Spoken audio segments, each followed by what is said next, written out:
All right, so today is May 9th, 2021, and we're going to continue our discussion on the Desiderata Extinctionati. So actually, I just wanted to continue from last week. If anyone had any kind of anything to add on, because I think last time, Hugh, you talked about like testing the system, and just wanted to go over a few things. Like I was just starting to read DGR, Lear's book, and then I saw Under the Silver Lake, so I was exploring ARGs, and I don't know, everything kind of clashed together, ARGs, cults, and so an idea or something I just wanted to clarify is it seems like the ARGs that are, I mean, ARGs aren't a new thing. They've been here since you mentioned Gilgamesh was essentially the first ARG. And I just want to say, I think civilization itself, I mean, it's a cult, but it's also its own ARG, right? It has science. And where I'm trying to go at is the ARGs of the past seems to have, and in the book DGR, they talk about mythos, tradition. They had these things that connected them, I guess, to earth, to nature, and that's, in a sense, that was kind of their story, their arc, right? Gilgamesh, they were all somehow in the history of humanity, they were able to tether themselves to nature, whereas when I guess industrial civilization started, humanity started to tether themselves to the machine, to and we started getting our language started to change and evolve towards having more order, more domination, atomizing individuals. And what's interesting is that the ARG, the Jejun Institute, they had two opposing sides. They had nonchalance, which not actually, if you go to a meeting of nonchalance, it's carelessness or unconcern. But I interpret it more as a Taoist thing, the way of no way, versus Jejun. The definition of Jejun is boring, uninteresting, and dull, which to me is like, civilization, how it's all boring and death. And so I just wanted to know what you think of that.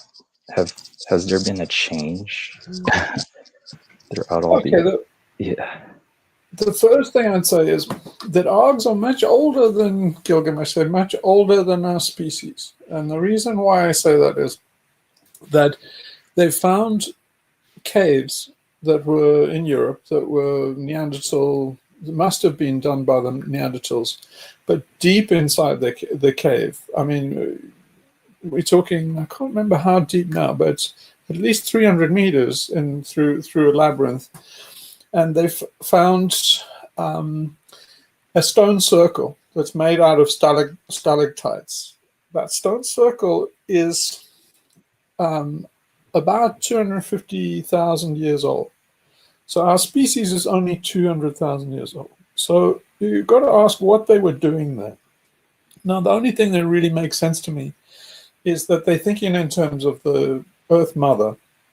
Going down that it's such an obvious metaphor that going into a cave is going into a birth canal back into the Earth Mother.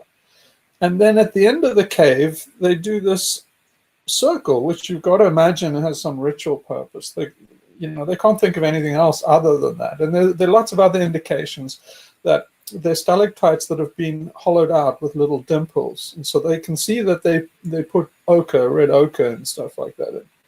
Now, most people think of red ochre as being a red pigment because it's hematite and it's iron, but really what it is fool's gold. And I think archaeologists are wrong in thinking that it's always red powder.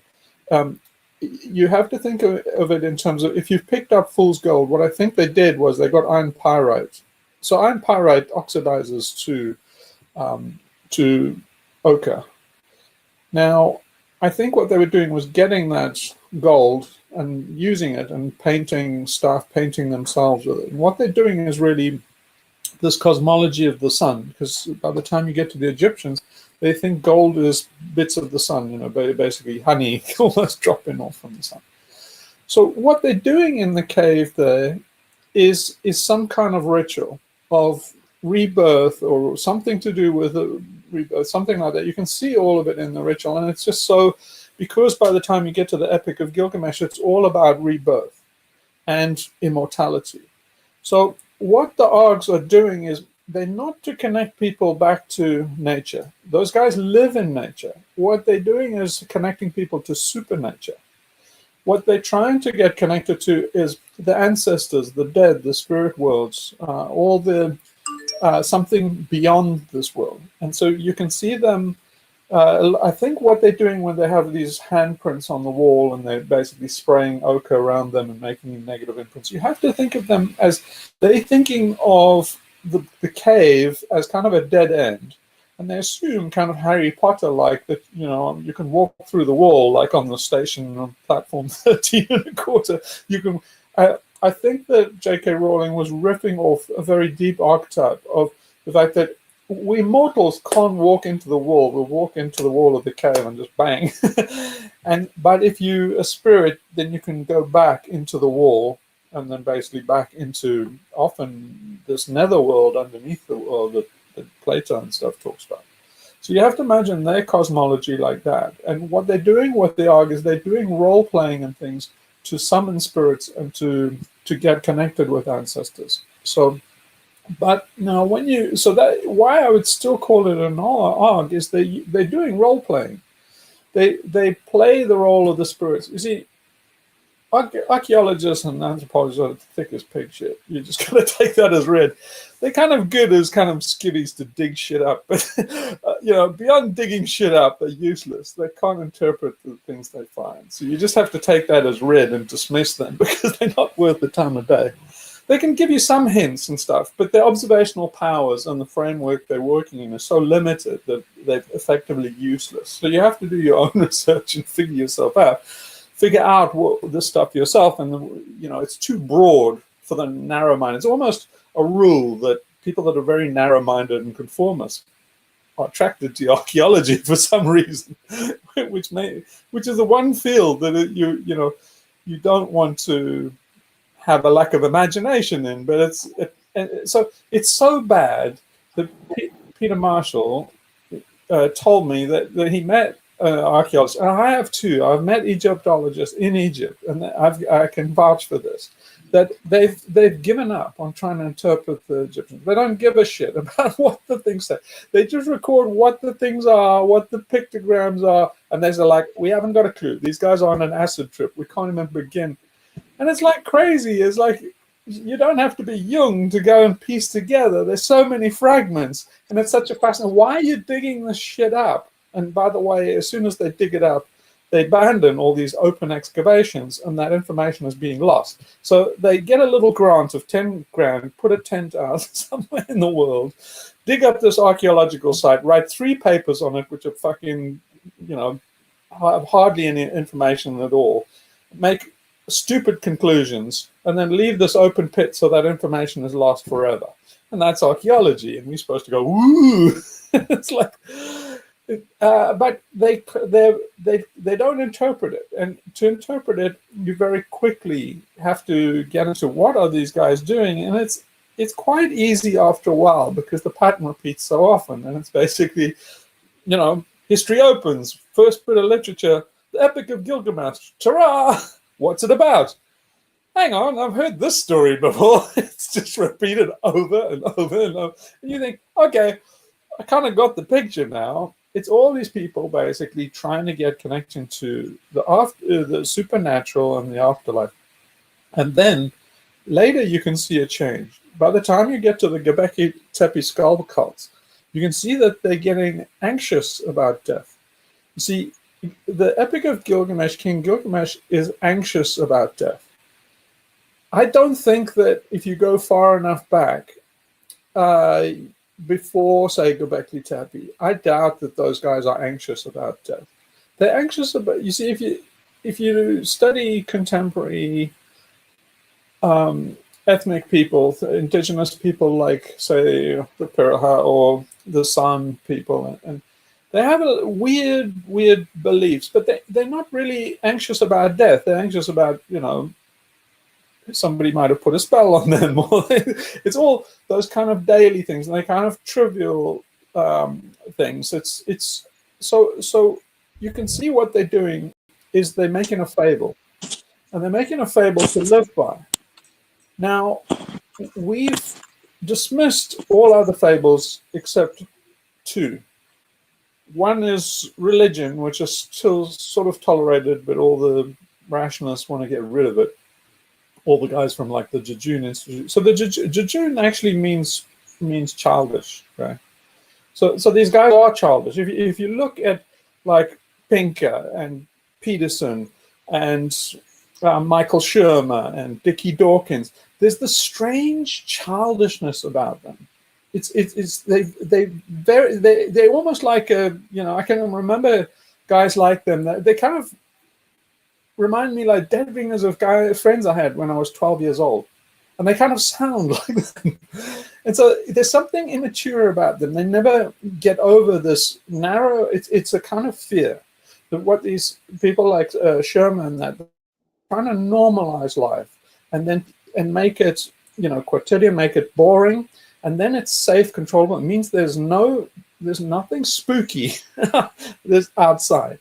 They kind of like little kids hiding under the duvet and thinking, yeah, well, I hope that I know that tapping at the window is a tree branch. I know there's nobody out there, and that's what they really want to believe. Then the next morning they go and find footprints in the flower bed, and they go, well, I know that was my brother teasing me, or that was my dad, or they're not related, or it's not correlated, and that's the whole thing. You can see that they're putting a lot of effort into this kind of suppression of the idea that there's anything other than normalcy. But it's like, what the fuck's wrong with these people? It's like you look at the world today, go outside in nature, look at a tree, look at a cat, look at a person, and look at them dying. Look at the sun come up in the morning. You can't tell me, is any of this normal? You're fucking bizarre. Why do people even begin to think that, you can make some kind of, no, it's all just explained. It's all just, we've sussed it. It's no mystery. It's like, what are you talking about? It's mystery from end to end. So what they're trying to do is make the mystery safe, predictable, and not scary. And why? Because they're scared of life now. They're really scared of death. But in in that fear of dying gets translated into a fear of life, and that's why they're necromancers. They ultimately yearning for a dead world, because a dead world has no risk. It has no surprises, but that's okay. They don't want surprises. They want things to be predictable, to be ordered, and it's a kind of pathology. So we've got into that pathology. It's a kind of life-hating. It's a phobia. So they I don't know what you'd call somebody who's life phobic, but I guess it's a mixture of agoraphobia. There must be some word for like vitophobic, but they're vitophobic. If there isn't that word, you might as well coin it as an illogism. But so if you then go back to the Neanderthals, you're saying they're making up fables, and you see those fables all. What's the constant? There are very few constants and universals in indigenous people. But one of them is that they all have fables. They're not the same. They're all bizarre. And you can always see that they to explain something. But, for example, take the San people. They believe that the stars are not very far away, and they occasionally fall down. So you can guess what happens. I mean, they spend all their time outdoors, and if you spend time outdoors like I do on a yacht, you lie outside at night and you see shooting stars all the time.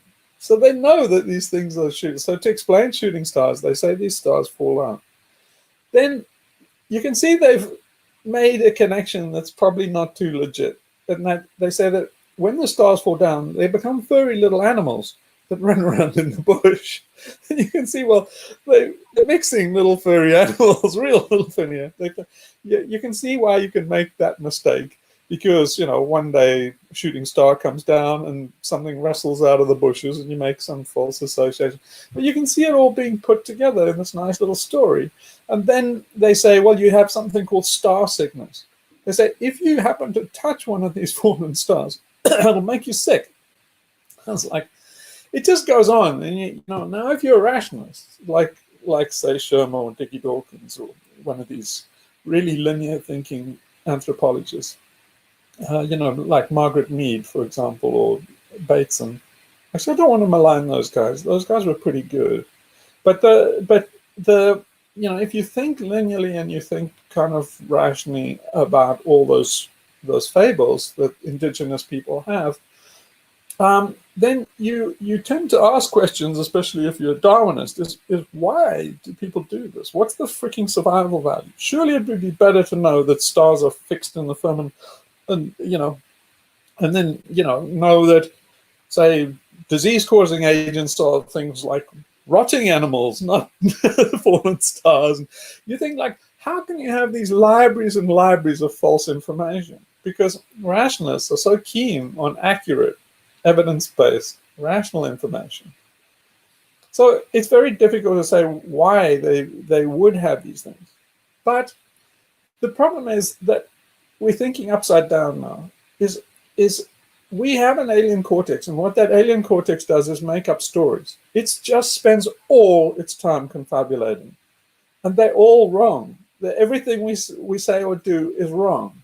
But it's what it's really doing is it's a filter. It's just, you just have to filter out that information. There's too much information coming in. There's too much information coming in through our ears and our eyes and our brains, even for a primitive person. So what most of our brain layers are doing is filtering it out and making it salient. It's not necessary to be all that salient.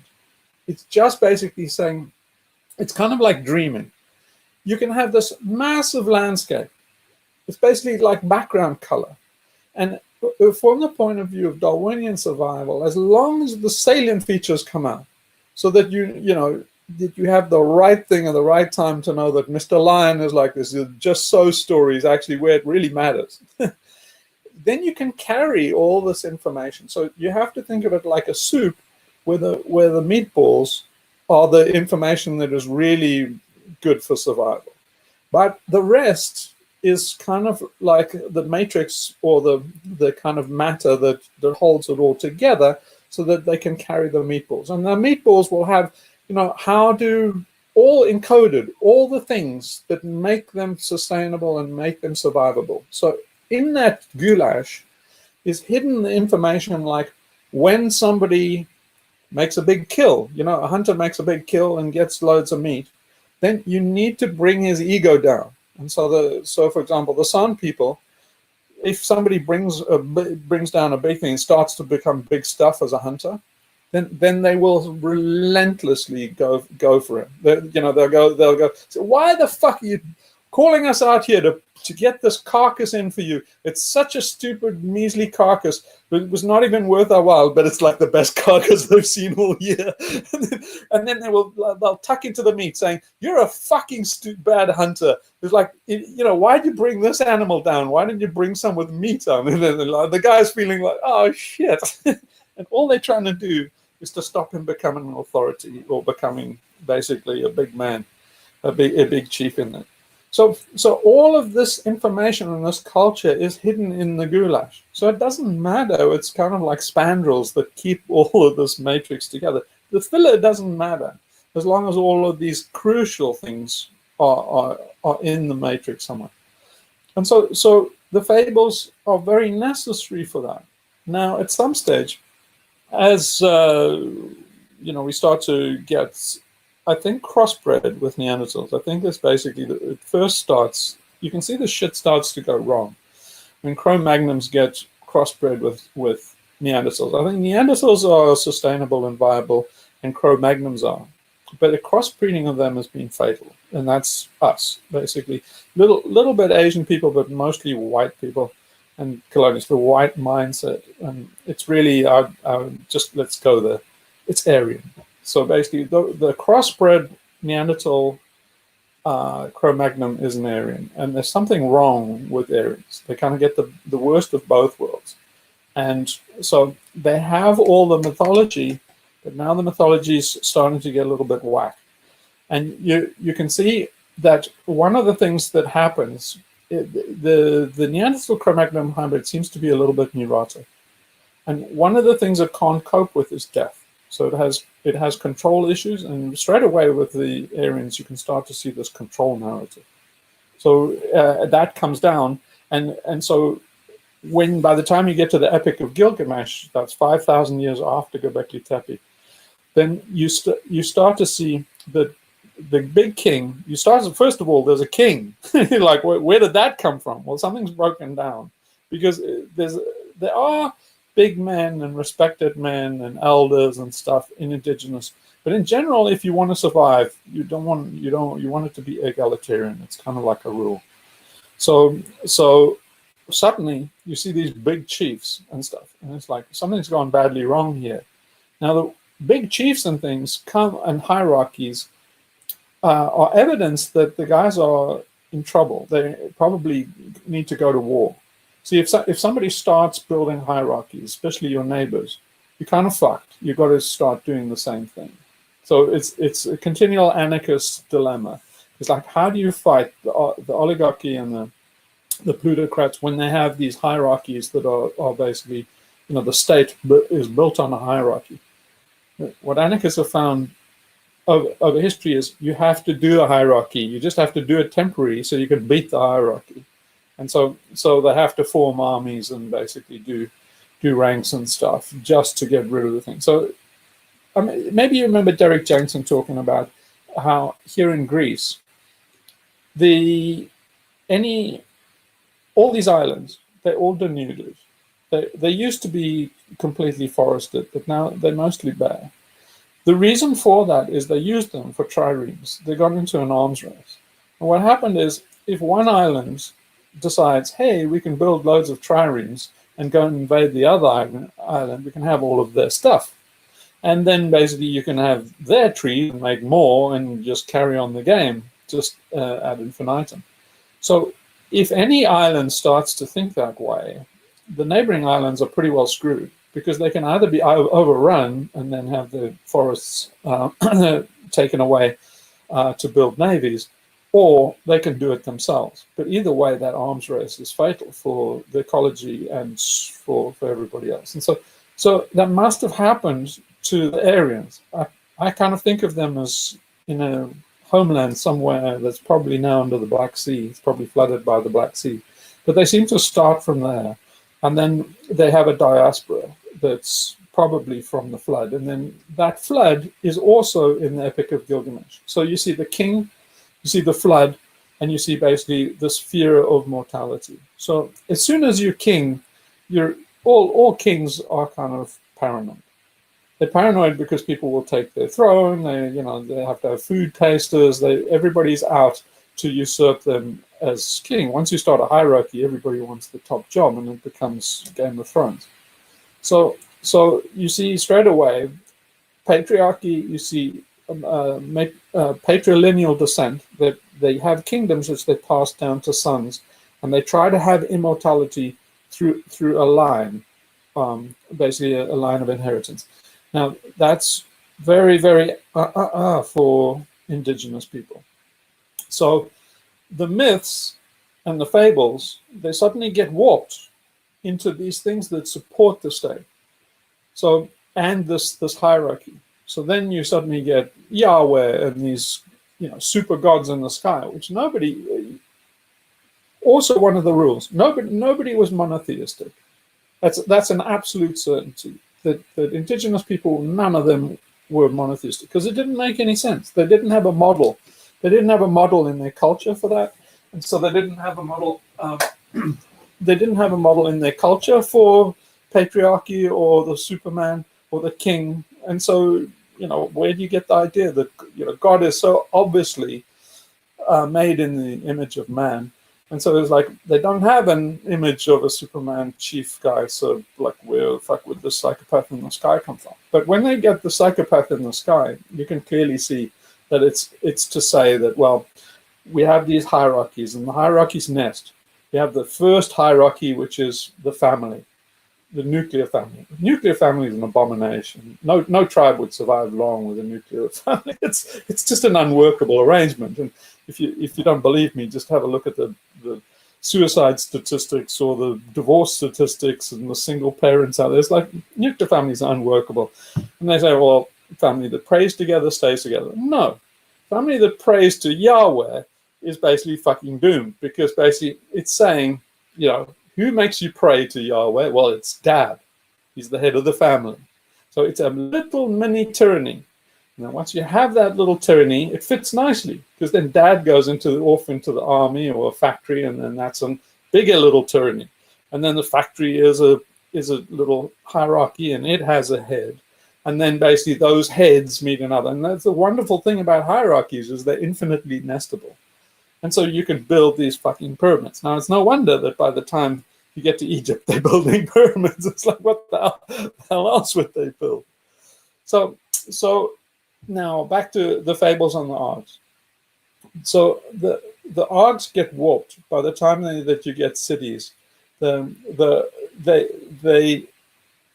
taken out play, right? So part of the thing about an arg is it's a vehicle for exploration and a vehicle for play, and there's no play. If there's one thing that's gone between Göbekli Tepe and, say, the Ziggurat Kapur in Sumeria, and say in Ur, or one of the first cities, what's gone is play. The guys are not having any fun. You can see in Göbekli Tepe, it's got to be fun. It's got to be fucking wild, in fact. I mean, all the evidence is there in the archaeology. They can't. I mean, only an archaeologist could dig up Göbekli Tepe, which is like the wildest party you've ever fucking seen in the history of the world, and they can't see it for what it is, which is like Burning Man. Burning Man on steroids. Burning Man that's so cool, people must have come from thousands of miles around and trekked for months to get there, just because it was such a fucking burn, because they were all burners, literally. Here you could see that with Jeff Hull in that talk of his, where he, what he was describing was just in an urban landscape, in a city landscape. But he was already bringing back the fun into it, the excitement of exploration. Just everything remained exactly the same, but your relationship to it shifted, and your attitude to what was going on. was, instead of just being your ordinary place, it was now exciting and fun, and we were doing something a little bit to one side of what we were doing before. It suddenly, all this ordinary cityscape had a different you have a different perspective on it. Yeah, so it's very like that book, which is Pure Anarchy. It's Repent, TikTok Man, said the Harlequin. So that, I can't remember who wrote it now, it just slipped my mind. But anyway, in that thing is the Harlequin is a colored character, you know, not colored in that way, colored as in piebald. And that character is the fun character. That's the jester. It's a known character all the way through and to Göbekli Tepe. So Göbekli Tepe has a fox character, and that fox character must surely be the jester, because in ancient Egypt, even the song people have them. There's a rabbit and a fox, and so both of them are seen as basically, because rabbits are screwing all the time, and the foxes have fun. If you know a fox and you've seen a fox, you know that they have fun. They have a sense of fun. They're kind of like dolphins, and so so they become representatives of the trickster and this idea that somebody behind the scenes is throwing dice in the universe, because things turn out random. So the idea is there's somebody that likes that random, and it's personified in that figure. Now that figure is Kairos, right? Kairos is also a trickster. So you have the TikTok man, which is a guy. It's Saturn. It's Satan. It's the clock. And so it's basically, he is putting regimentation, and it's the guy with a big scythe, because he's counting out your hours in an hourglass, and that's what Gilgamesh is scared of, is this consciousness of my mortal coil, my time on earth ticking, ticking, ticking, ticking away. And so that's the fear, is looking at clocks, looking at time. And Father Time is Yahweh. He's the guy with the scythe, he's tough. He's in Monty Python, the guy who knocks on the door in The Meaning of Life. That's God. That's Yahweh. And so, can we go back a little bit? Do you mind to near the beginning? Ahead. I want to go right back to where we started with the arg, the idea of an arg, and I was thinking that everything we do is an arg. That if I could just put it in a simple way, I mean, it might sound silly, but it's just for simplicity's sake, that the ultimate reality isn't very interesting. There's nothing going on. And so you as soon as something happens, it doesn't actually need to happen. It's happening in a way just because, well, we just want to do something, which is what play is, I guess. So from the ultimate reality, you come to the next step is any next step from the ultimate reality is an alternative reality. So anything that goes on apart from nothing is some I don't know what you might want to call it, some kind of manifestation inside the ultimate reality. So assuming that might be something like what the case is, we then went on to what you were saying about the primitive peoples, the native peoples, having their various explanations and stories of reality, these sense-making things. So on the one hand, they were going towards making an alternative reality very credible for them, which served a practical purpose for them. But then when you go too far, like as we, by the time we get to the Aryans, and the reality that they're creating is becoming too serious and deadly, and it's starting to feel a bit threatening and horrible. But I think whereas the Aryans don't have a safety valve for this, maybe the primitive people did, because in going back into their cave, they were retreating back through from their material world to their spiritual world and back into sort of ultimate reality. In other words, they were reversing the process back out of the arg sequence, back to the sort of ultimate reality. And by doing that, they're heading in the opposite direction of the hierarchical and Aryan societies, because, in other words, they're avoiding having to bump into this frightful fear of death by heading out too far in one direction with their arg. They're reversing that process, going back to more or less the origin of their original arg, where you find there is no death and there's nothing to fear and everything's all right again in that respect. So yeah, that was just my thought on it. I don't know what you want to say about that. So very much so. So what has happened is you can see clearly that by the time they get to cities and hierarchies, then things have been inverted. So our alien cortex inverts and substitutes, and that's what it's done. So you absolutely nailed it. The way traditionally, the way cultures have seen, healthy cultures have seen life, is exactly how Shakespeare captured it in A Midsummer Night's Dream.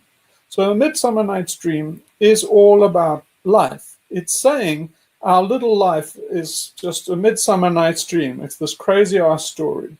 And you say, well, if you like Michael Shermer or a scientist or something, you just say, well, there is no story. It's just, much ado about nothing, and the real thing is just molecules, and it's Newtonian, and root canal therapy, basically. So, but that's not the way primitive people thought of it, or any healthy culture. It's a very, very modern idea that the world is pain and the world is suffering. It basically comes in with slavery, and it's an excuse for slaves. And you see, once you say the play is really shitty, there's only one way to justify that it's shitty, and that's to invert the whole thing and say that the ultimate reality, what you were talking about, is what you'll go back to, and that'll be nice. So it inverts heaven and hell, and so basically it would be hell. I mean, any description of heaven, you see in the Bible, Jesus is very coy about talking about heaven, and the reason is it's shite. Any idea of Christian heaven is hell. It's by any token.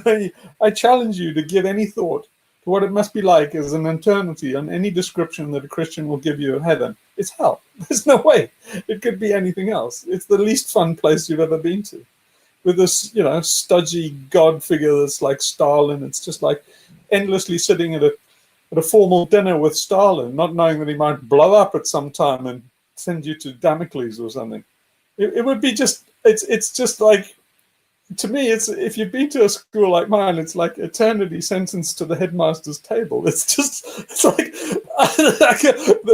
please, my only fear is that I hope to God that Christians are wrong. Because if I have to go and sit at the headmaster's table, I just want to know how to end it. There's nothing worse than saying, well, hang on, can I opt out of heaven and hell? I mean, maybe I'm eligible for heaven, but can I just forfeit and you just give me oblivion? Because I don't want to be sitting at the right hand of the Father for the rest of fucking eternity. In fact, I'd be just sitting there thinking, I wonder if I could stab this cunt to death. That would make things interesting. But certainly, it's not, heaven has no appeal. And so the idea of this distortion, saying that the grave is where the fun is. You say, you see I what think somebody conned us. You see what you're saying, how it has been imposed to generations and generations. 2,000 years of Christianity have imposed to fun-loving, playful people issued from thousands and thousands of years of life-loving practices of people like the Greek with the cult of Dionysus and all those wonderful life-loving things, have managed to channel all this into this insipid, horrible prospect of an eternity sitting at that horrid table with those people. And this is what so many people like I don't know how many millions of people on this planet are looking forward to. North and South. I mean, you take India, you take Asia, you take Africa, South America, and Europe, America. Everywhere people are looking forward to this horror. But Heaven. be careful about the places that you mentioned there. It's the places that the Aryans went to. So if you Yeah. look carefully, it's the Middle East. It's so the Yan Maya people and the Trypillian people. They are tribes of the Aryans that migrate west and become the Europeans and stuff. But wherever they go, you can see they run into this other character who's Dionysus or Bacchus, and he's fun. He's having an orgy, he's screwing around, he's the god of wine. Now, in England and in Ireland, he's the Green Man. So everybody knows this guy, and he comes out in spring and May time, and you have the Easter Bunny is also him. And so basically springtime is a terrible time for Christians. We just had Easter last Sunday here. That's why they have Lent. Yeah, but they have a big blowout still here because they can't suppress the pagan shit.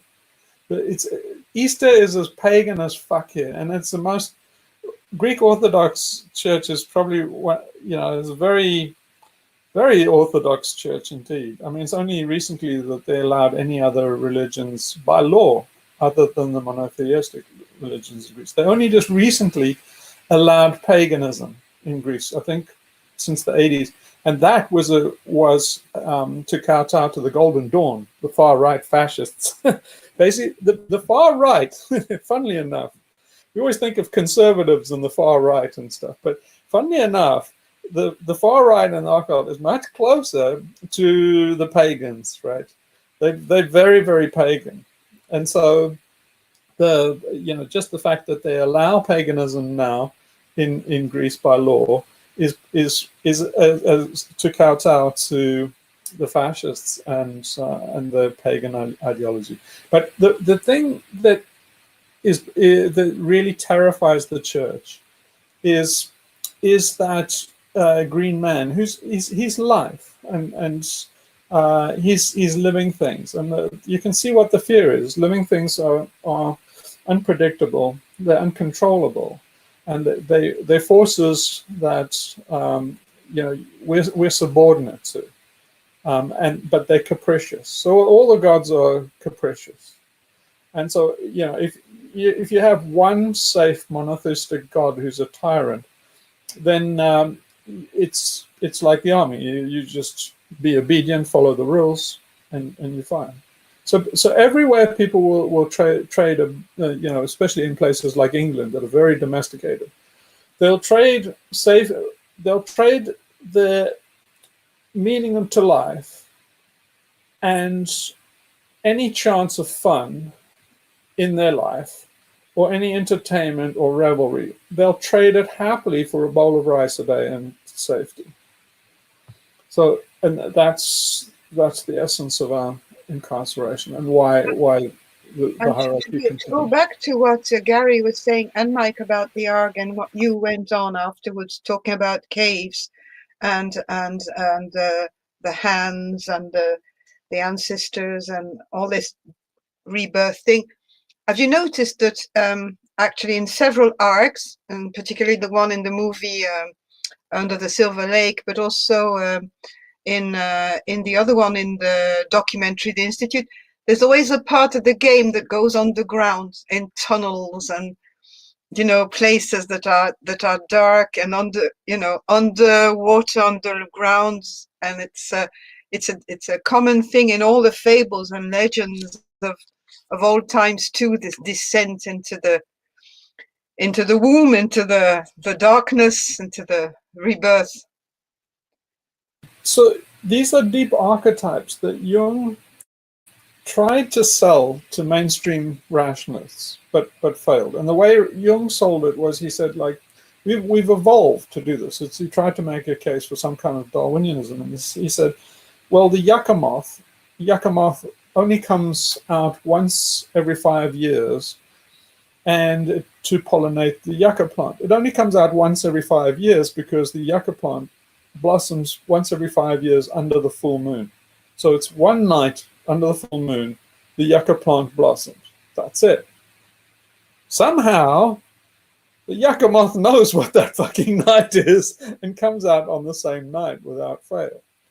So Jung was saying, well, we're like that moth.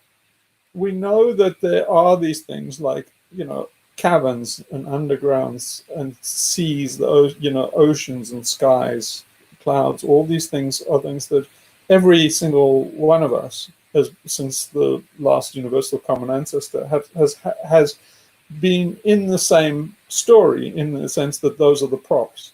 So you're saying from those props, then those, you can see why we have fables built into the structure of our brain.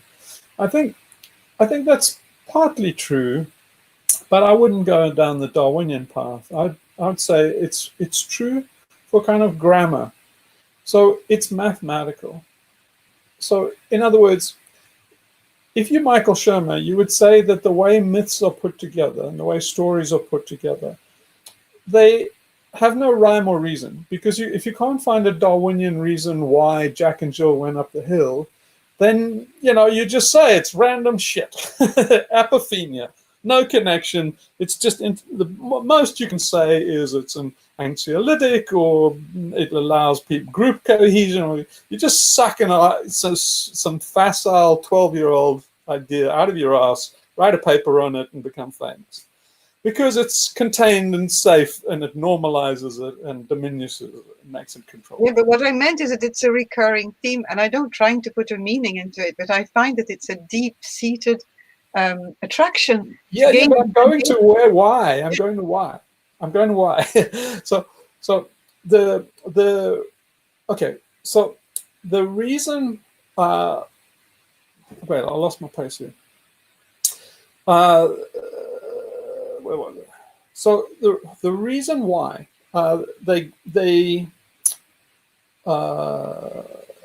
okay, so if you go and try and rationalize out of the yucca plant and everything, and try and find mundane reasons for everything like that, and try and get the archetypes out, then okay, then I think that's kind of losing the track here. But what I'm trying to say is that there's a mathematics and grammar of the story that's built into something much lower than that. It's like an inviolable mathematics of logic that doesn't emerge from the materia of the universe, like Jung was trying to say with the yucca plant. It's really imposed on the universe by this kind of mathematics or grammar, a universal grammar that maybe Chomsky might say. So what our brain is wired for, in like Chomsky's grammar, is it's wired for those stories so that they make sense in a way Shermer and those guys can't get to. So for example, if you take some story like the Epic of Gilgamesh with these archetypes and stuff, the way the story unfolds has a inviolable logic to it that I would challenge anthropologists to say that if you gave that story to almost any ethnic group, they would be able to tell you the next step, or the step that comes right. So what I'm saying is you would find universals in a story. And so it's not haphazard. And the reason, so if you go and have a look, say in India, where the Mahabharata is the biggest collection of literature in the world. I can't remember, but I think it's as big as the Library of Congress, and it was written 8,000 years ago. And it's fantastic stuff, like as Westerners don't know about it. But in the Mahabharata is just stories. But where they came from, they believe, if you speak to Indian scholars, they came from the jungles where people sat around fires, and they invented stories. So sages or shamans would come up with a story and give this big story, very close to what Hitler was doing on the stand in Nuremberg. Then they would vote. They would vote for the best storyteller and the guy that has the best story. Now, that's not random. all around the world, I challenge an anthropologist to go and make up stories, and they will work them into some cultural narrative that suits them, but they are iterating on a universal kind of grammar that goes very deep, much deeper than language or our understanding. Is this a parallel or a extension in a way of what you covered when you were talking about evolution, where what's occurring is a necessary outcome of the initial sort of structure that dictates. Sorry, I just can't think of the words you used at the time. But essentially, a grammar that underlies evolution, and it's dictated by the whatever you want. I don't know what the correct way to say it. Like the mathematics of the universe, things have to run in a certain way, and so yeah. I mean, as you were saying about recognizing a story, you were saying, to tell this story to somebody who's never heard it before, and they will recognize the elements of it by working, because what's underlying it is the same grammar. So this is like there's if you like, an evolutionary grammar, but there's also a psychological, spiritual grammar as well. Universal grammar. Yeah, I suppose, and then we have to do a grand universal theory thing and make them make the spiritual grammar and the evolutionary grammar resolve. I suppose they do. Yeah. So okay. So the way these stories evolve are algorithmic. Where the algorithm comes from, and the reason why it's universal, is because of self-reference. The stories emerge because of self-reference. So, in other words, the logic that makes the fable come alive or basically provides rules and structure, a kind of a logical progression, is self-reference. So it's filter feedback that provides that self-reference. Once you start down the path of filter feedback, you will get the archetypes emerging by filtering them through the filter called the human brain. And so that's what an ARG is doing. An ARG is doing filter feedback. It's basically, Hitler was doing an ARG, right? He basically had this fable. Do you want to just go back and explain that in a little bit more detail? Just develop that, the filter feedback and the self-reference. Just build a little bit more detail. Instance, yeah. Well, if you have a look at the videos that I did on Darwin, and I explained it in terms of Darwinian evolution, but it's much bigger. I did mention it in the videos, but it is much bigger. But what it's doing is, once you have filter feedback, or attractors and repellers, then you get these symmetries. So basically those symmetries emerge, and so yeah, it's basically, if you look at Emmy Noether, she understood half of it, but she missed the other half. She missed a real coup. That there's a corollary to what her idea was.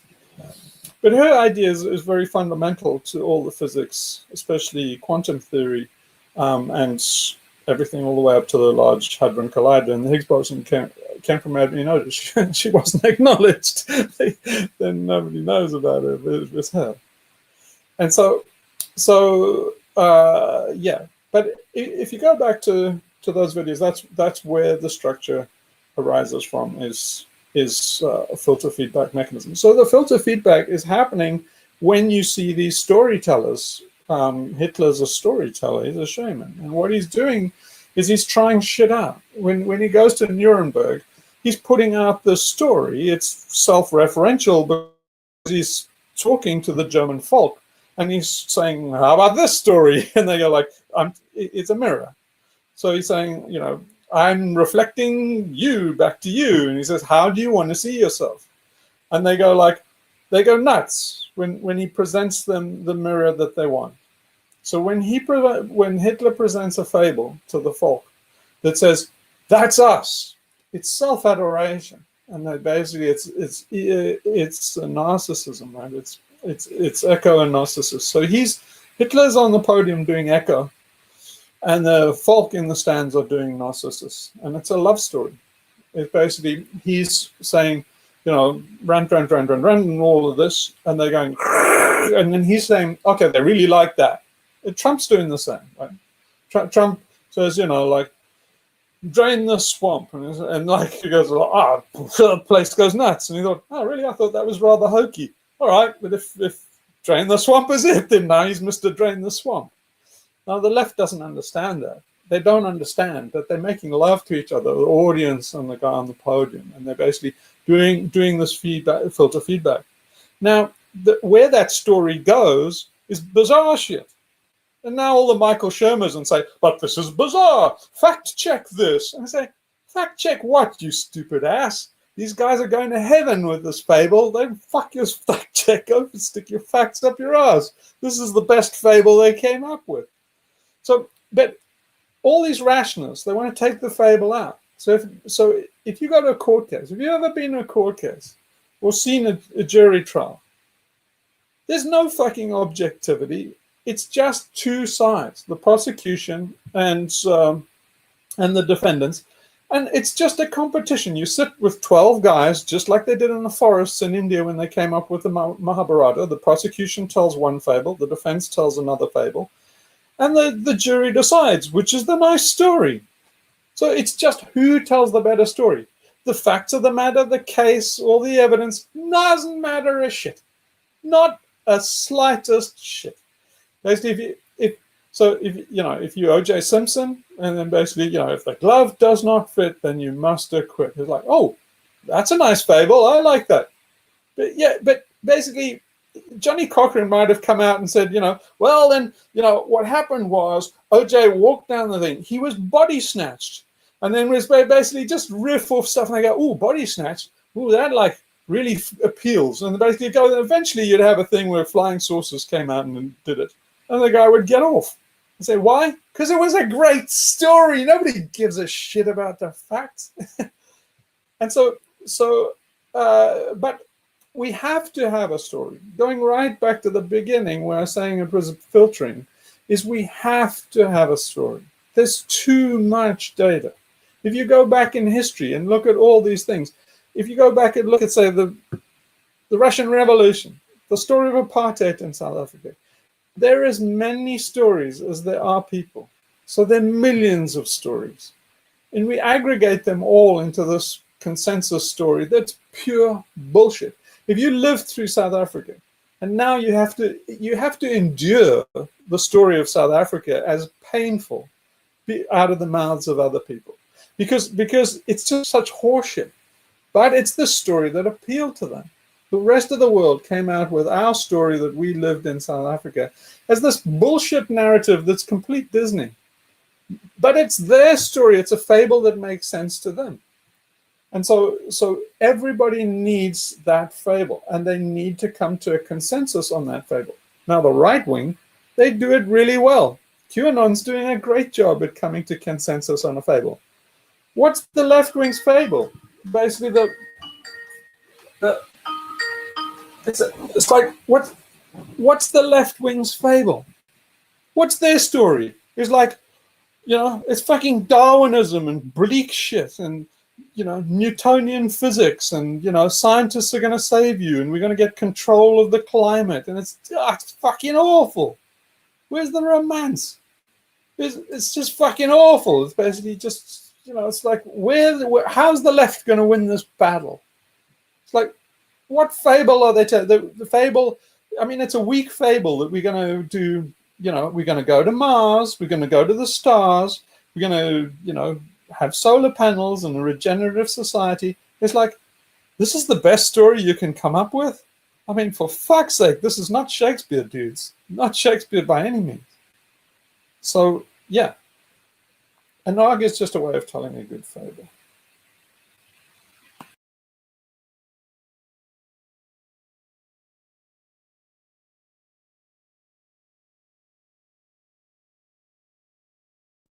What do you see as the correct role of rationality then?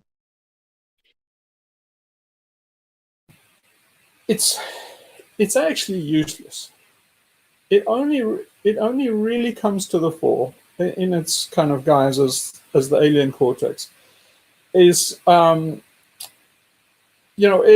terms of objective and evidence-based rationality, it only really comes to the fore in zero-sum games, and so basically in marketplaces. So if you have anonymous trade between two people, and you basically have to outthink them, outwit them, it's kind of like it only comes into its own when you have like a drug exchange between two mafiosos. That's when it starts to come into play. But before then, there's not a lot of use for rationality. If you take this kind of millenarian thing and this story that doesn't hold together, that we're developing technology and we become smarter and smarter till we get to the moon, it's horseshit. It's like nobody was developing anything. You can see any tool that you come up with, you can see that it wanes and goes out of existence again. There is not this progressive narrative. Even up until virtually the Industrial Revolution, everything's just kicking along. Suddenly in the Industrial Revolution, everybody's got these wonky ideas about progressivism and that we're going somewhere. But sometimes destiny. The irony is, though, that progressivism is actually a story that's being impressed upon the. It's trying to impress a story upon rationality that's been taken too far. That the rationality hasn't got a story; it's just breaking out, But they're trying to make a story of it. In the one sense is a saner thing to do, but in the other sense it's exacerbating it by giving it a trajectory, a purpose or a goal, Yeah, so rationality comes from ratio. It's what really our rationality is for, and our alien cortex, if it's for anything, is to look at two quantities, relative quantities. So it's basically a quantity surveyor. And so it's really saying, given this line and that line, which is the longer line? Given this pile and that pile, which is the longer line? So it's basically an accountant. So it's assessing an accounting. That's where the ratio in rationality comes from. So it's a bean counter. It's just for bean counting. And the hunter-gatherers have no use for bean counting. In fact, it's counterproductive. If you thought in that way, you'd be great disadvantage, because if you look at the Pirahai people, they don't have fridges. If they calculated shit like, oh, I'm going to keep this fish for tomorrow, they would have some rancid fish which would be a disease vector in their hut. So it's very important for them that they live by kairos. When they're hungry, they go out looking for shit. See, by the time we start getting rational, everything goes to pieces. So we lose the meter of the dance, and we lose our place in the complexity. So, for example, the Pirahai people, they don't have set meal times. But if you're feeling hungry, you go into the communal garden. That's a forest garden. You take a peach off the tree or something. While you're there, you do a little bit of gardening on the side. You might bite into the peach all on your own, not a communal activity. And then basically you decide to have a shit, and then you go and have a shit somewhere close. And it all works out. That's a very healthy, managed garden, run very, very efficiently. Now you start having, meal times at 12. Then you get a factory break. You got to now, 30 minutes to eat, guys. They start eating when they're not hungry, filling their body in a meter that the body doesn't want. And basically it's like managing logistics where, basically the train arrives on at 12 o'clock, whether you fucking like it or not. Well, that system's useless. And so it's a bit like, is it a bit like being sort of, over conscious of what you're doing, too self-conscious of it, that once you start to become aware, you stuff up the natural flow of what's going on. So in a way, rationality leads you in that direction where Everything's Exactly. got it. You can see this very quickly in if you do a real skill that requires a lot of attention. So, for example, when I was young and in the Air Force, then I kind of frigged my way. I was a air traffic controller, but I frigged my way into learning to fly helicopters by going down to the flight line and just begging people to teach me how to fly helicopters. And they love to, because it's human nature to try. Everybody loves to teach. Everybody loves to give new information and teach a skill. So these pilots loved, a young guy who was so enthusiastic about the planes and stuff, and they loved to give me instruction. So I got thousands of hours of instruction on helicopters. I can fly an Alouette helicopter.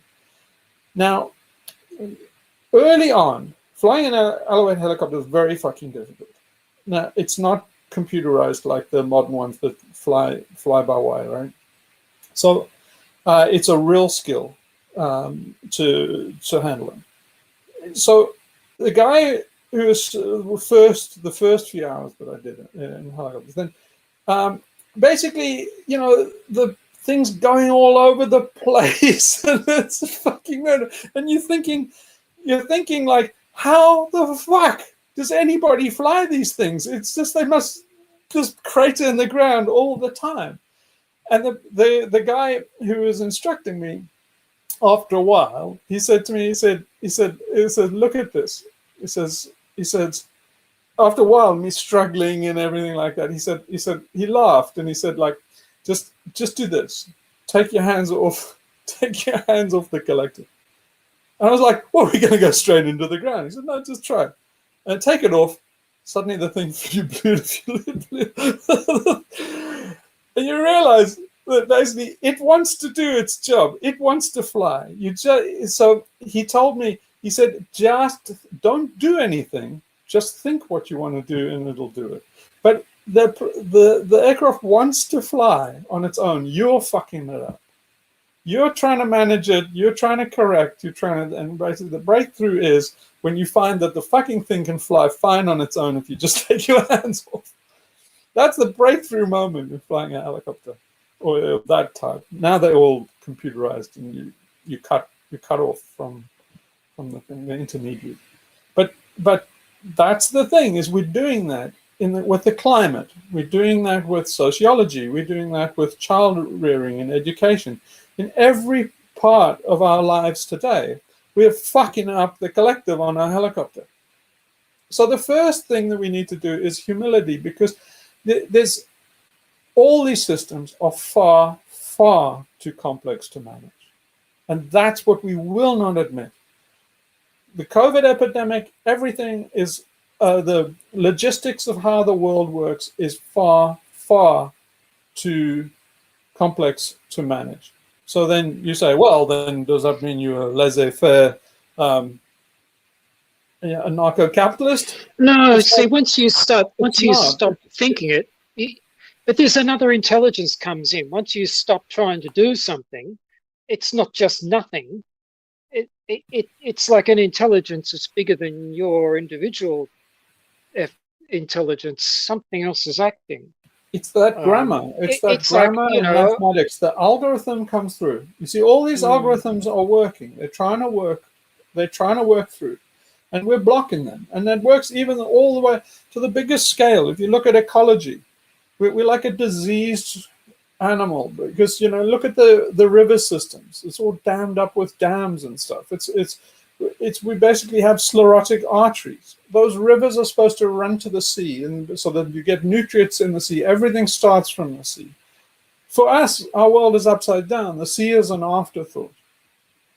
So the sea comes last in our thinking, but it actually comes first. If you look at Maslow's hierarchy of needs, if I take oxygen away from you, you'll want it more than anything. You'll stop having sex if I put a plastic bag over your head. That's for sure. But what you say about food is one of the also. I mean, with the sea and the air. I mean, food, and what you say about how we feed air comes before food, right? Well, what you say about feeding ourselves is so right, because nobody in the medical world understands the failure of all. I mean, and I'm saying all diets, all advice on how to eat, everything. It's all fails all the time.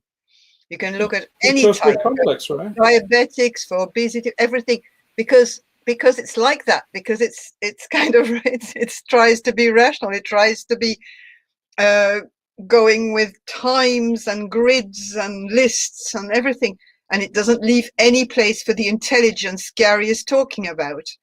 And the moment you start to let go of all this, things right themselves completely. The moment you get out of this mess that we've gone in and the way we feed ourselves, the complication of meal times, of gastronomy, of this or that, of products flown from around the world, it's nearly impossible to treat somebody, to heal somebody in the way food is administered now and treat. I mean, even if you go to a restaurant, look what they put on your plate. Look at the amount of food that is put on a plate in a restaurant for a human being who sits nearly all his day in front of a screen and in a car, and you give him enough to feed a worker who'll be in the fields for 2 days, you know. And then it's just, but this structure of breakfast, lunch, dinner, absolutely fitting the work agenda, the Chronos agenda, the Chronos time. It's impossible. It's impossible to manage anything to get people better if you don't get out of that paradigm. It's impossible. Possible. But if you take the whole globe as an organism, then we've blocked up the arteries, all the rivers that run to the sea and provide nutrients. And basically, without oxygen, so the first thing we need is oxygen. The first thing on Maslow's hierarchy of needs is oxygen.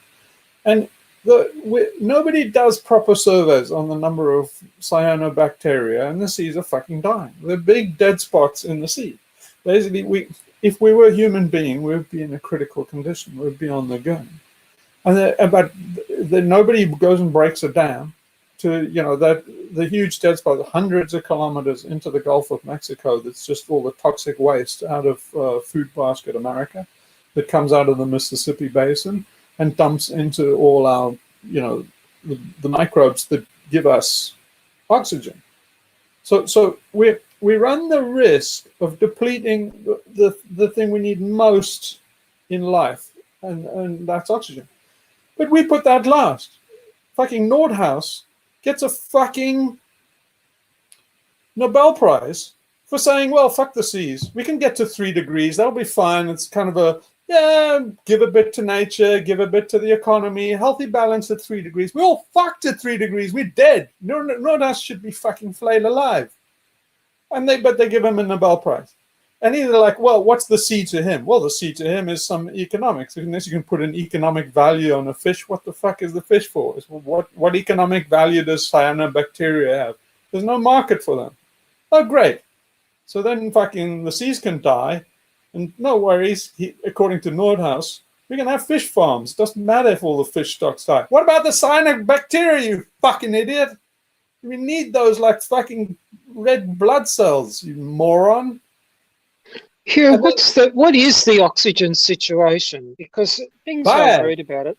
I can pass in my yacht. You can pass these areas that basically there would be bruises on a human body.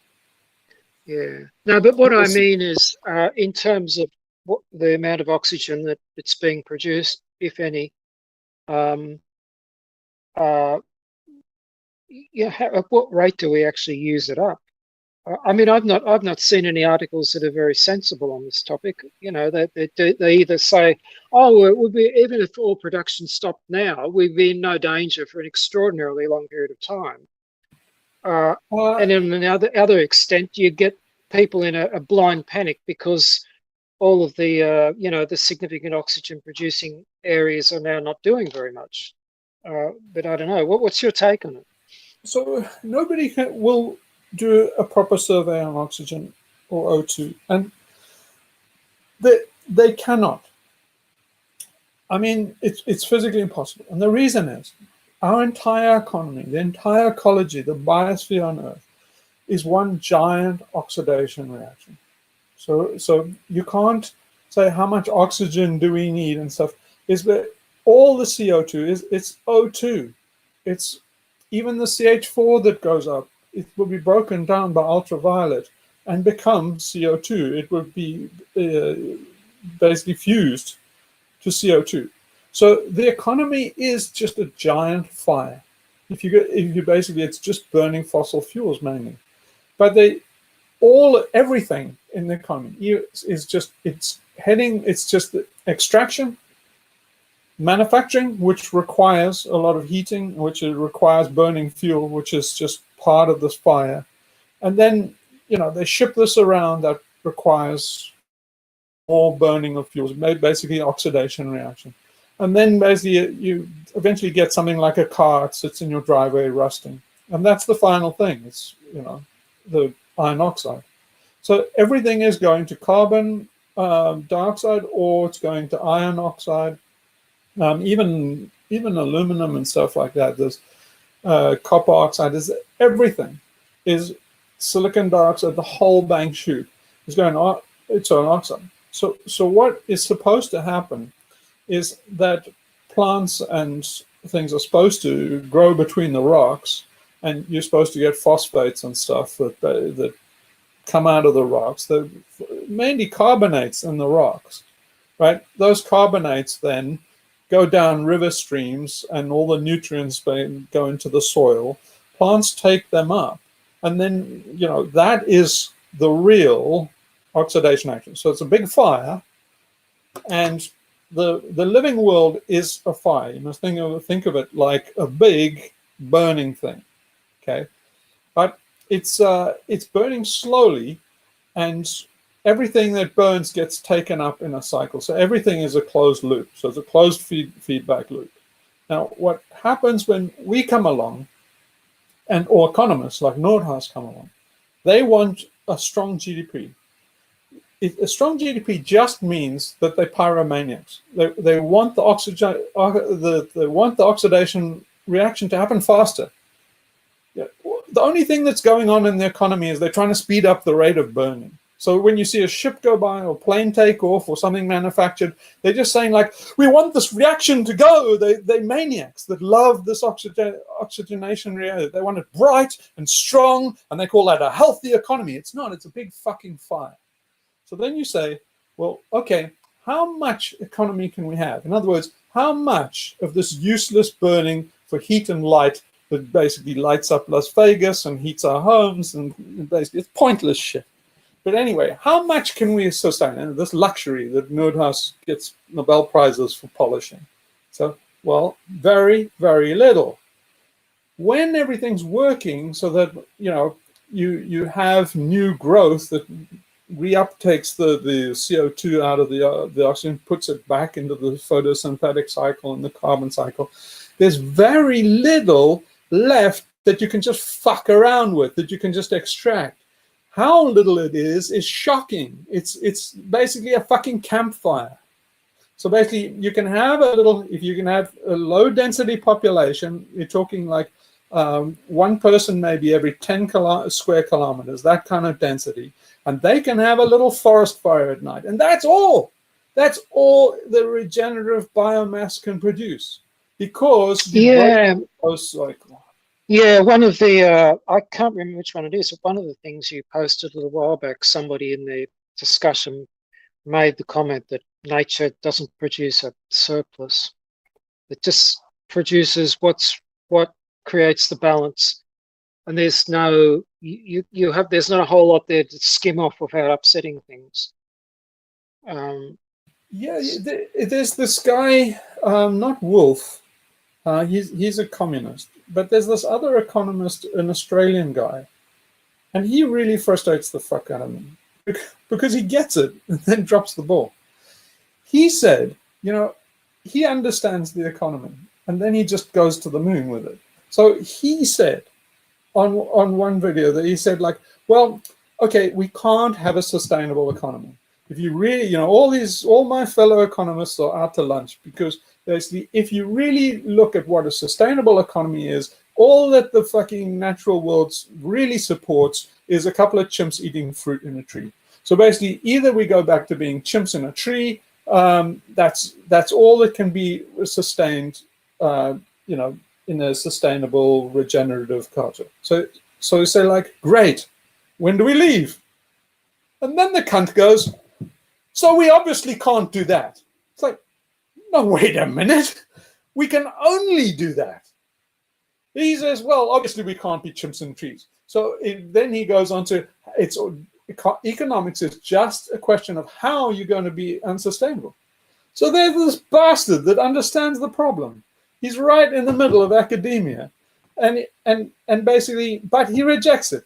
He understands the thing. And he says, look, I know we can't, basically burn the planet at any rate that is sustainable. So I'm just going to burn it, and let's just decide how fast we're going to burn it, how fast we're going to torch this thing.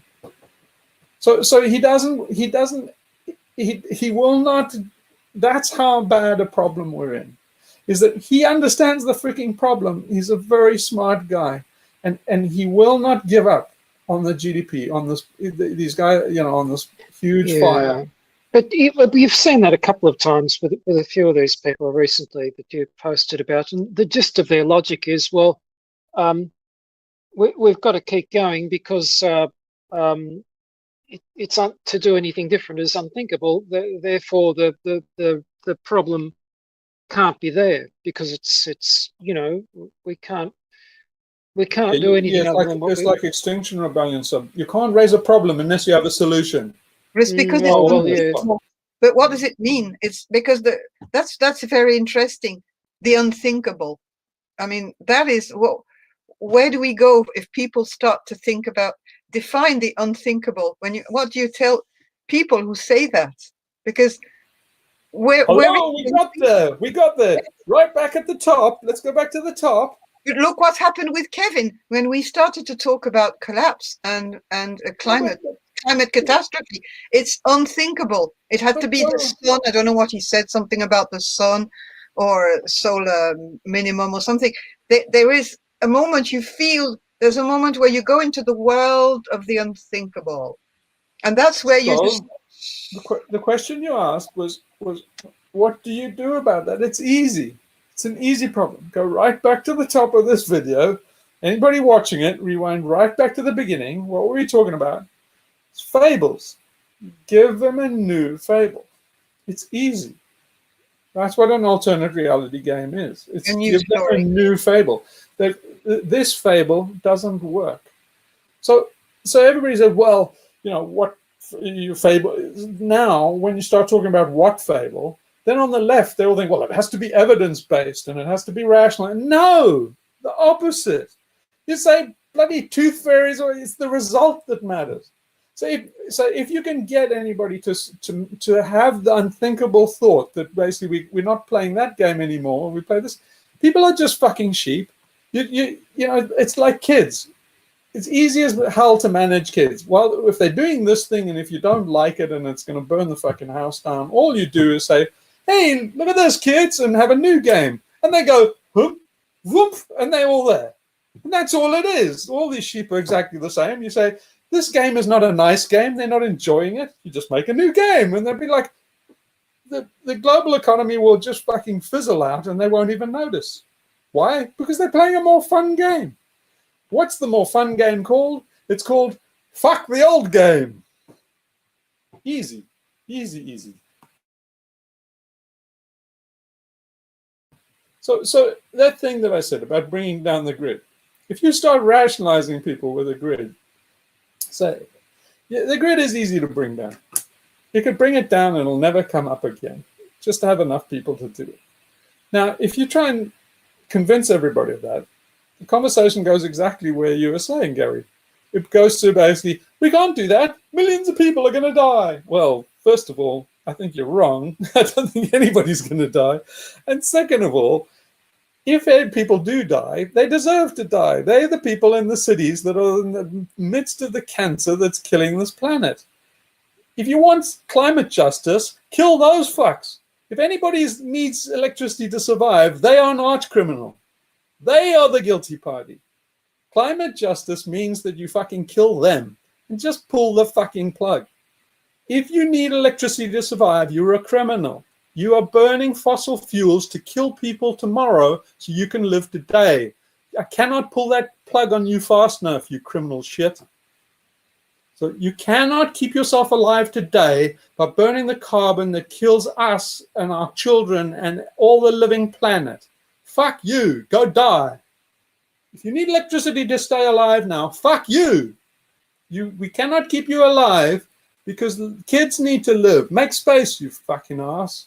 So if you need, so that's the first argument, is no one in Africa needs electricity to survive. When electricity goes, they get instant relief. So stop being such a fucking hypocrite. If you want to help the global south, pull the plug on the global north. And so then everybody says, well, that's the first point. Now the next point is, what's going to happen if you don't? All these people, especially in England, because they all fucking in cotton wool there, and they've traded in their lives and existence and any meaning to life for safety.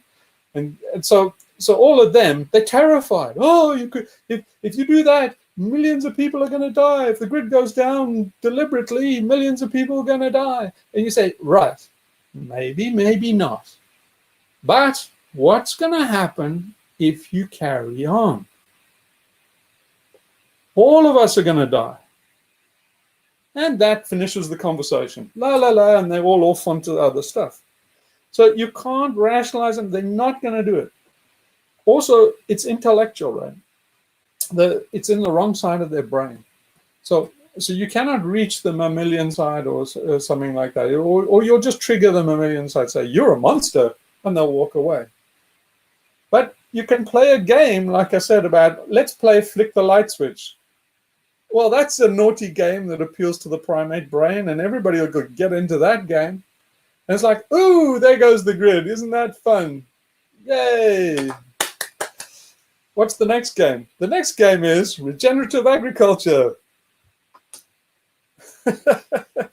What if we make the flip the light switch game and frame it in terms of kind of like an experiment that will appeal to the alien cortex? Like, what will happen if if we do this? Let's find out by doing it. I don't know, something like that. Yeah.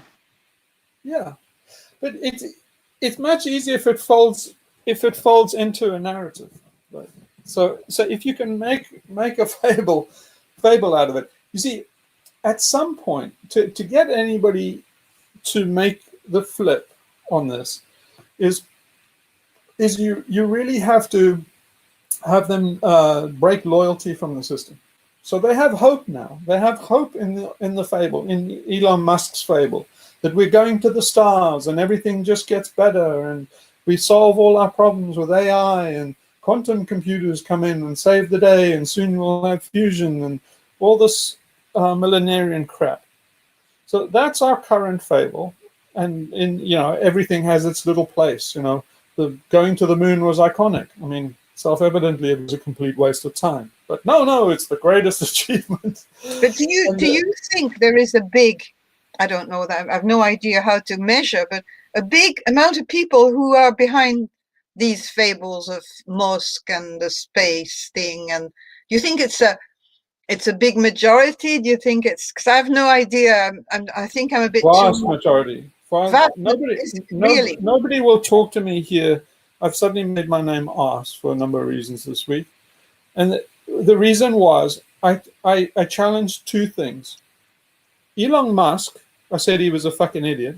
I got thrown off somebody's boat and they didn't speak to me for a fucking week. Oh, no. The other thing was they're basically saying that they're aliens on other planets. And I said, no. The evidence, if you spout, oh, I'm objective and evidence-based, the evidence says no. The evidence says that Carl Sagan was wrong. The evidence says that Carl Sagan said, well, there are billions of stars in our galaxy, and there are billions of galaxies. I say, yeah. So you have a billion, and it looks like we are the one in a billion. And then everybody says, oh, no, they found all these exoplanets. Like, they found 4,000 exoplanets. Then New Scientists and all the popular science press goes, well, we found 4,000 Earth-like, we're virtually dialing up the aliens, sending them invitations and everything. Then they do Are another you survey. really serious? A majority of people Vast majority. believe in Musk and his delirious. Vast majority. That's why I like Oh Kevin, my because Kevin says coyly, I don't think we're going to the stars. That statement from him Yeah. could cost him more viewers than anything he's possibly said. Wow. You don't fuck with Star Trek, basically. You see, they did a snow job on us ever since Eddie Bernays. They told us the story. The reason why for the space race was not to do space exploration or science. There was no commercial results in it. They just basically put fucking test chimps called Buzz Aldrin and Neil Armstrong inside. They called themselves spam in the can. They weren't even going to let them have control of the fucking machine and just fucking launched them into space in the payload bay of nuclear missiles. So why? Because they were putting this narrative. They were making this fable deliberately. Eddie Bernays told them that you have to have this Star Wars future and stuff, and that's why if you look at the Macy Foundation, if you go back to the farm, the podcast, and listen to all those threads of all the evil doers and all those guys, they have a strong narrative of science fiction. A lot of these guys are science fiction writers. Yes, I see more. They are pushing. So I was trying to say right at the beginning about that there were two fables that we live by. One is this monotheistic God. The other is, okay, monotheistic God, nah, don't like it, but I'm an atheist. But anyway, we're going to the stars.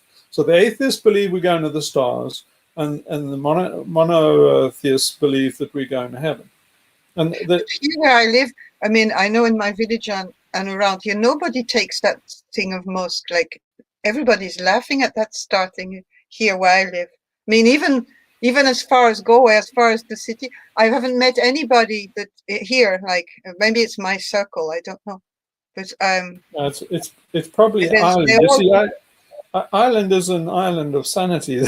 Basically, it's hard to chip away. I'm in a little place of maybe in Dublin it's different, but here, I don't know. But you see, Ireland has fables. Ireland has alternatives. So basically, fables. I don't want to mention memes because that's Dickie Dawkins' thing, but fables are like an immune system.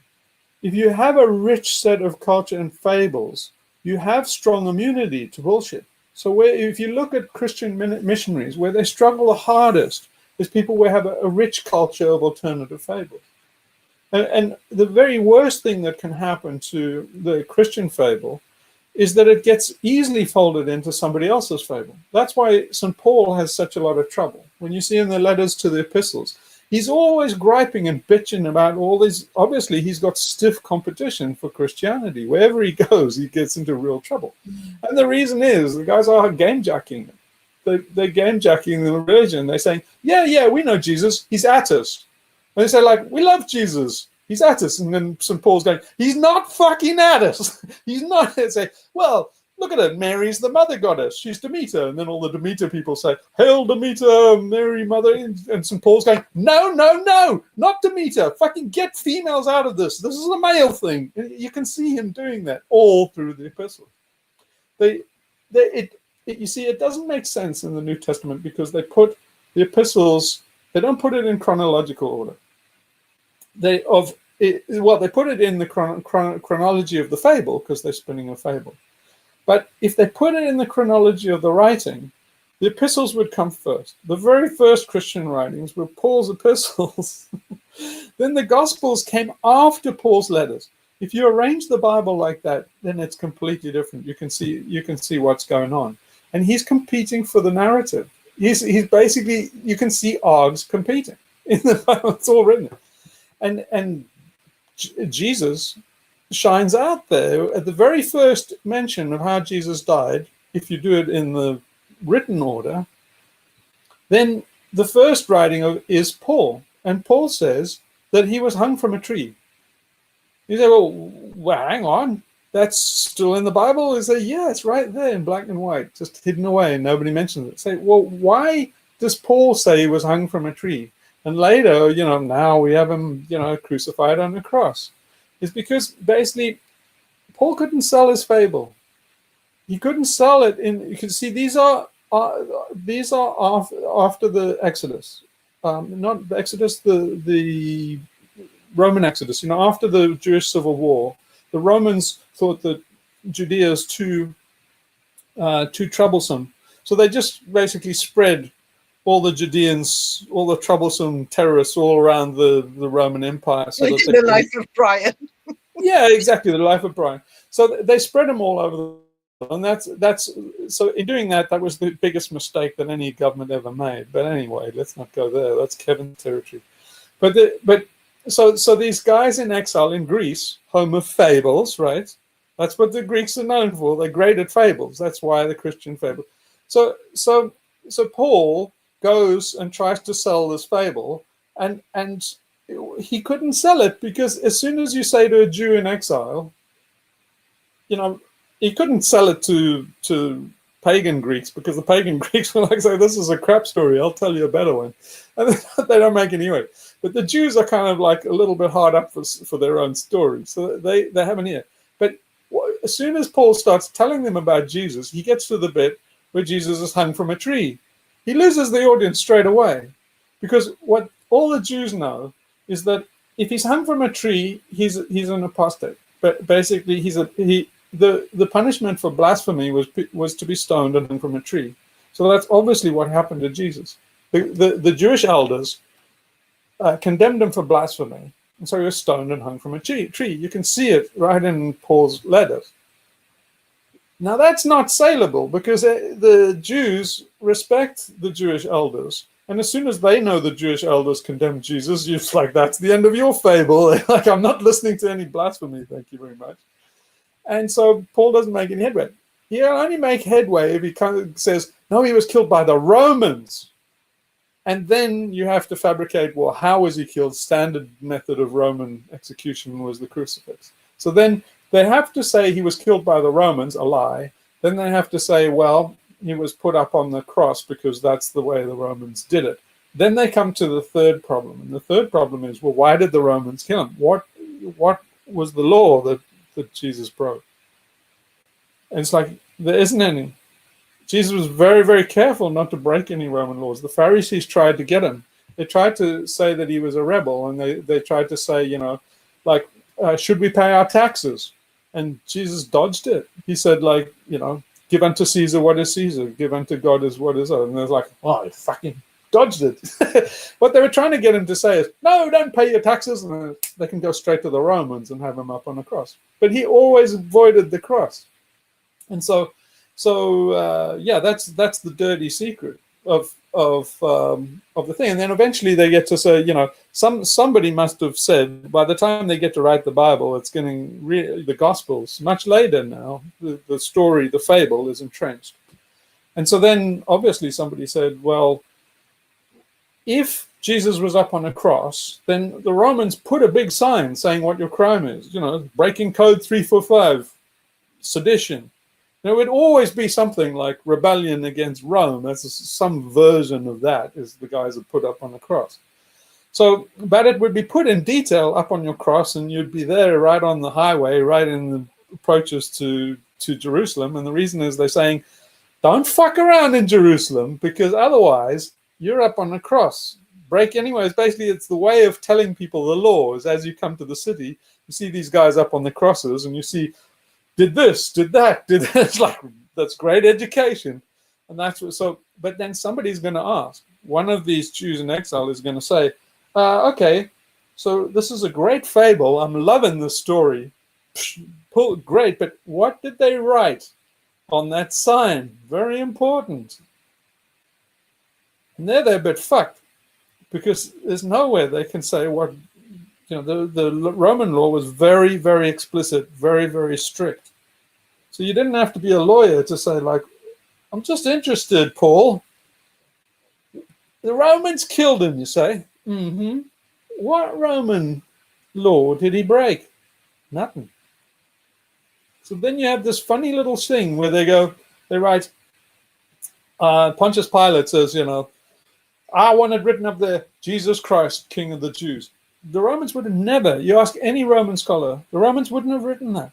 They would have written the crime of what he was crucified for. So basically, why do they say Jesus Christ, King of the Jews? Because, is being King of the Jews or claiming you're the Messiah, the Romans didn't give a shit. They gave a lot of leeway for people's fables, people's religion. They allowed any fable, because as long as it wasn't against Rome. So what Jesus obviously did was he blasphemed. He said he was the Messiah. And so the Jewish elders got him for blasphemy and stoned him and hung him from a tree. So that's the truth. The fable has to have this awkward shit with Pontius Pilate and this thing written on the cross, which is a fudge, obviously. But anyway, so that's the... I just wanted to say that to show you how important the narrative is and the fable. And so Paul's fable won through because he got to Rome, and now we inherit that fable. So that's the one fable. The other fable is then, everything improves. Technology is getting better. But as Louis C.K. says, it's like, everything's shit. Nobody's happy, nobody's happy. But everything's great. We're all going to the stars.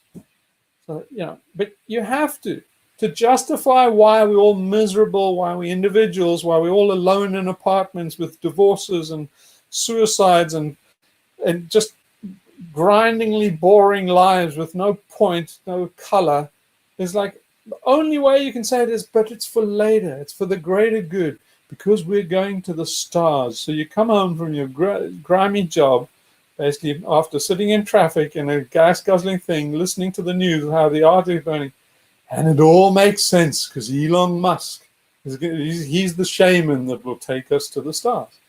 And so I just saying that Elon Musk is a fraud, he's a South African. Patriots know compatriots. If some guy comes from Turkey and looks like he's the Messiah, talk to another Turk. He will tell you, yeah, we know the type, that guy's a fraud. Same with every country, including South Africa. I know the type. I don't know Elon Musk, but I know the fucking type. They fucking con men. Dime a dozen. I'll introduce you to 10 Elon Musks in South Africa. More than 10. He's a fucking con man. He's a grifter.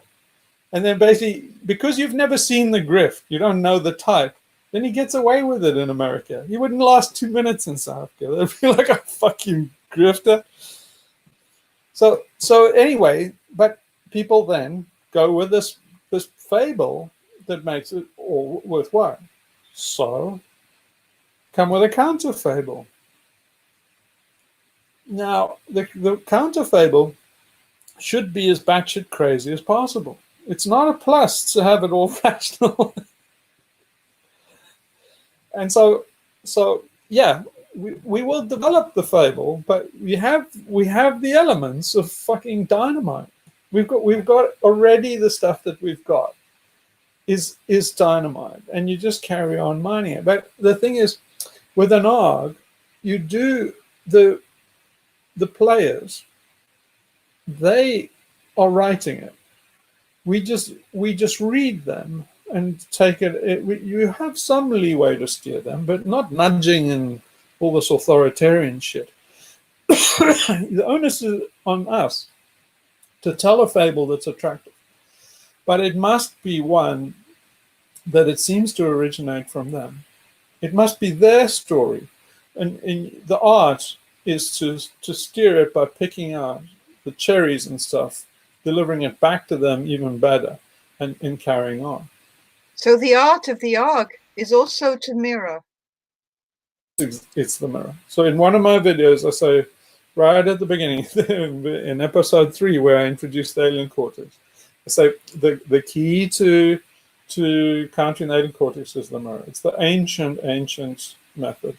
So but another way of saying it is, everybody's fucking insane. They're batshit crazy. But, you know, I've often wondered, I don't know if anybody has done this. I can't think if they've done this or not, but they should.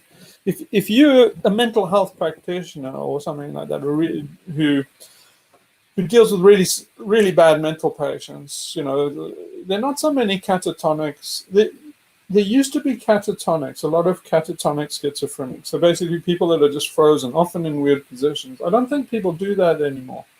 Well, they're on medications now, so that can't happen. Yeah.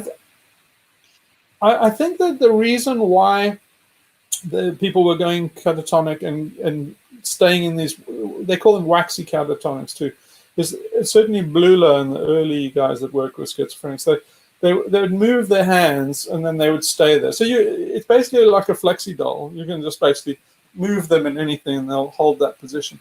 And I think it's a mixture of a few things, but I'd speculate it's kind of a learned helplessness, and there's also a superstition that these people are in a state where they feel that if they move, then basically they'll provoke their death. You know what I mean? It's kind of like not stepping on the lions in that movie with As Good as It Gets, or Jack Nicholson and stuff. You know, he doesn't step on the lions. He has that. So it's a kind of a thing like, if I stay perfectly still, death won't get me. And so it's like, you know, it's kind of like treating death as like a monster stalking by. And so you freeze and then hope that death bypasses you. And I think that's probably what they're doing. But anyway, the point is, so what I was saying is, if you are a healthcare practitioner and you deal with mental people, the way certainly to get through to those people, or in any kind of manic person too, is to mirror them. So you basically try and do all the movements and stuff. So in a way, they can't see you because you have to imagine them in a state of panic. If somebody's in a manic state, they're really in a state of panic, and so they can't see you. Everything is.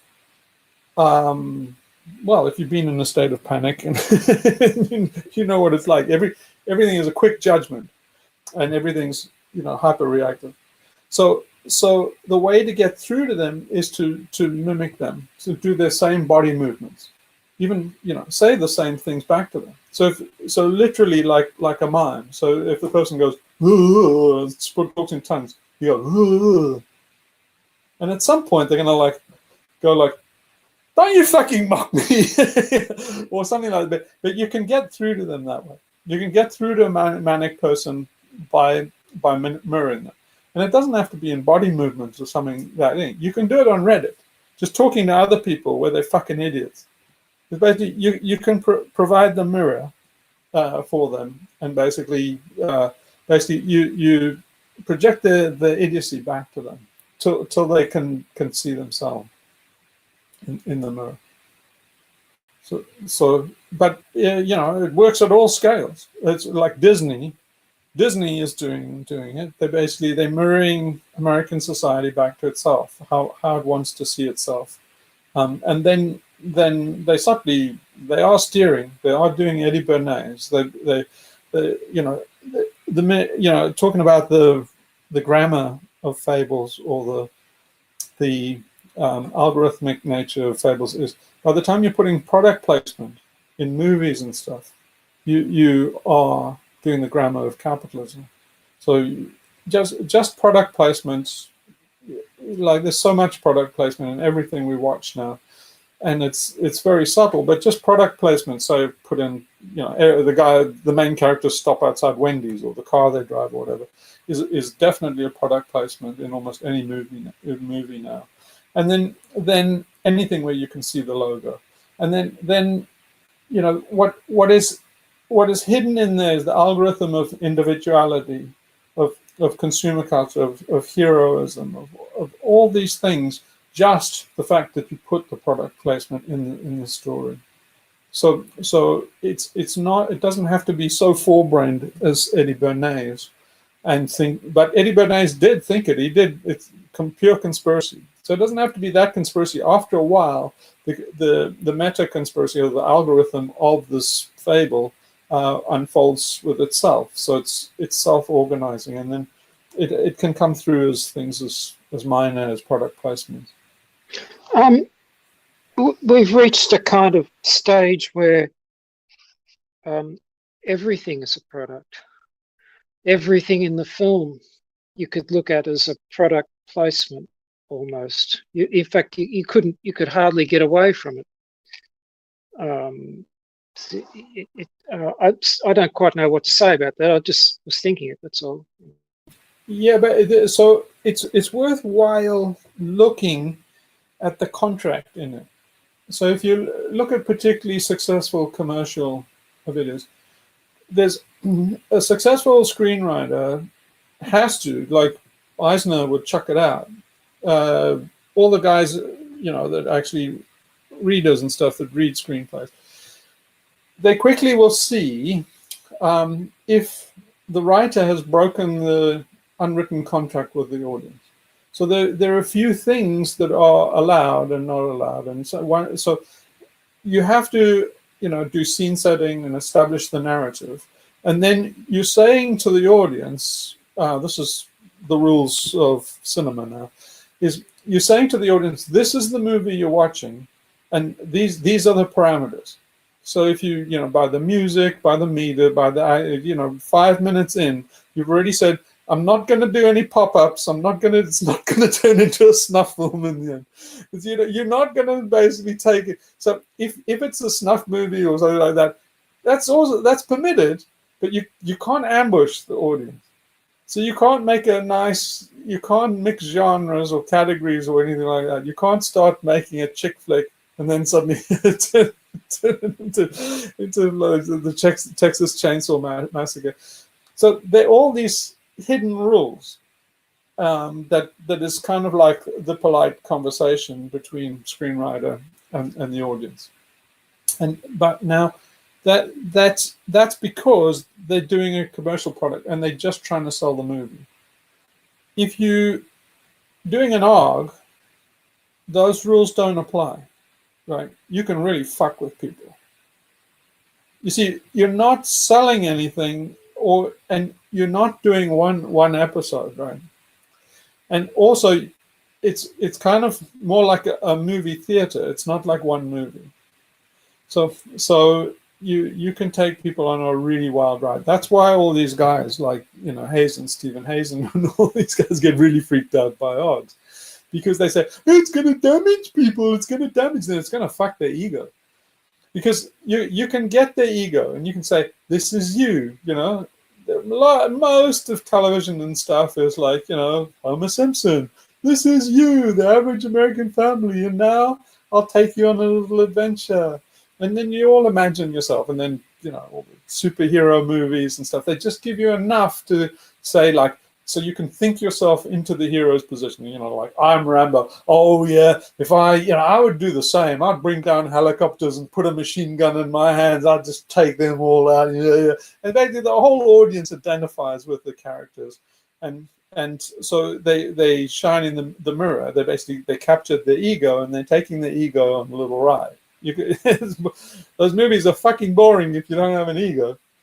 And so they take but now, the power of an ARG that freaks all these deprogrammers out is you can take that ego and go like, and we take your little ego, and we take your little ego, and we take it on. It's getting very fucking interesting, and then bang! What the fuck did you do to my ego? I smashed it. See what happened to that ego? Mincemeat in the fucking meat grinder. And they go, that's me. It's very like Ramachandran, right? So Ramachandran is like this rock star neurologist. And he did this very groundbreaking neurology on phantom limbs. So what they do is they get phantom limbs, by the way, in case you don't know the concept. There's a lot of people who have lost an arm. They still feel it there. And the reason they feel it there is because your arm is not just your arm, it's half in your brain. So the bit, your brain representation of your arm's still there, even though your arm's cut off. So it can feel, and often gets. And people with phantom limbs, they find like sometimes their hand will get itchy, or even though they don't have one. And the best cure for it is to just fake scratch it. Your brain says, "Oh, thanks for scratching." Not even there. But what researching all of this, Ramachandra found that you could get a fake arm, you could get a prosthesis, and put it next to somebody and put a mirror, so that the prosthesis, they would have their arm hidden, and then there would be a prosthesis just next to their arm. Very quickly, you can condition the brain into thinking the prosthesis is the arm. It just transfers its awareness to the prosthesis because it can't see the real arm. You can do things like, just tickle it, or you get a brush or something like that on it. Give it a sensation at the exact same time that you give a visual sensation to the false arm. So that they get the real feeling and the visual sensation to the false arm, and then that leads you quickly to think that the phantom limb, or the prosthesis in this case, is actually real. And then if you get a knife and go bang, stick it in the person's arm, prosthesis now, they react exactly as if you stuck it in their arm. It can traumatize them as much. If you got that hand and sawed it off with blood and ink and everything, they'd be as traumatized as if you did their real hand. Even if you say, no, it was just magic trick, here, your real hand is fine. What's the implications of this? What's the implications of this regarding transhumanism, regarding, not actually having a body, or not completely having a body? It cuts the other way too, doesn't it? That kind of thing could be an advantageous approach for people who want to really go like that. But shit, man, that's diabolical. Oh, I'm not championing this. But I just saying this for the thing that it works more than just in the physical realm. Your brain has a model of the world. Your brain has a model of your body. Brain has a model of society, the whole world. So you can actually mess with that ego. Let's just call that whole image that the body has, that the brain has, particularly alien cortex. You can mess with that. You can mess with somebody's status in society. Just in the primate brain, for example. So in other words, if I get everybody, you see, this is what they did in things. Jeff Hull and those guys with the Institute, and this is why, it's clearly deeper stuff, right? It's clearly a cult. So Jeff Hull and those guys, if you follow the trail, you'll get to a cult. And the guys know exactly what they're doing with an org. It's exactly the same thing we're doing. They're doing social change, but not malevolent either. I'm sure those guys are not malevolent. But they will change society that way. They didn't get the monetization right, but we must get that right. But anyway, getting back to that, those guys set up situations where there were actors, and people would be in, let's call it, cult, and they'd be in these cult situations and these scenarios and stuff. And a good deal of the people are actors. So if you make something like a Truman situation, like the movie The Truman Show, if you put somebody in a Truman Show, they will behave. If everybody says, "Oh, Sophie's king of the world and so brilliant," and you very quickly you'll start taking that up and thinking, "I'm brilliant," and you very quickly adopt those kind of manners, that belief. You'll take that on very quickly. Now, if the actors switch on you or take you somewhere else and do something, it is literally as if they've basically done it to your status in society or something. So in other words, if you get built up to being a Nobel Prize laureate status in just with actors in a kind of a Truman Show, just staged, and then they say, "You're the worst fucking bastard in the world, and we all hate you," you'll be crushed for life. You will take that on. It's basically, even after. There's another thing I must tell you.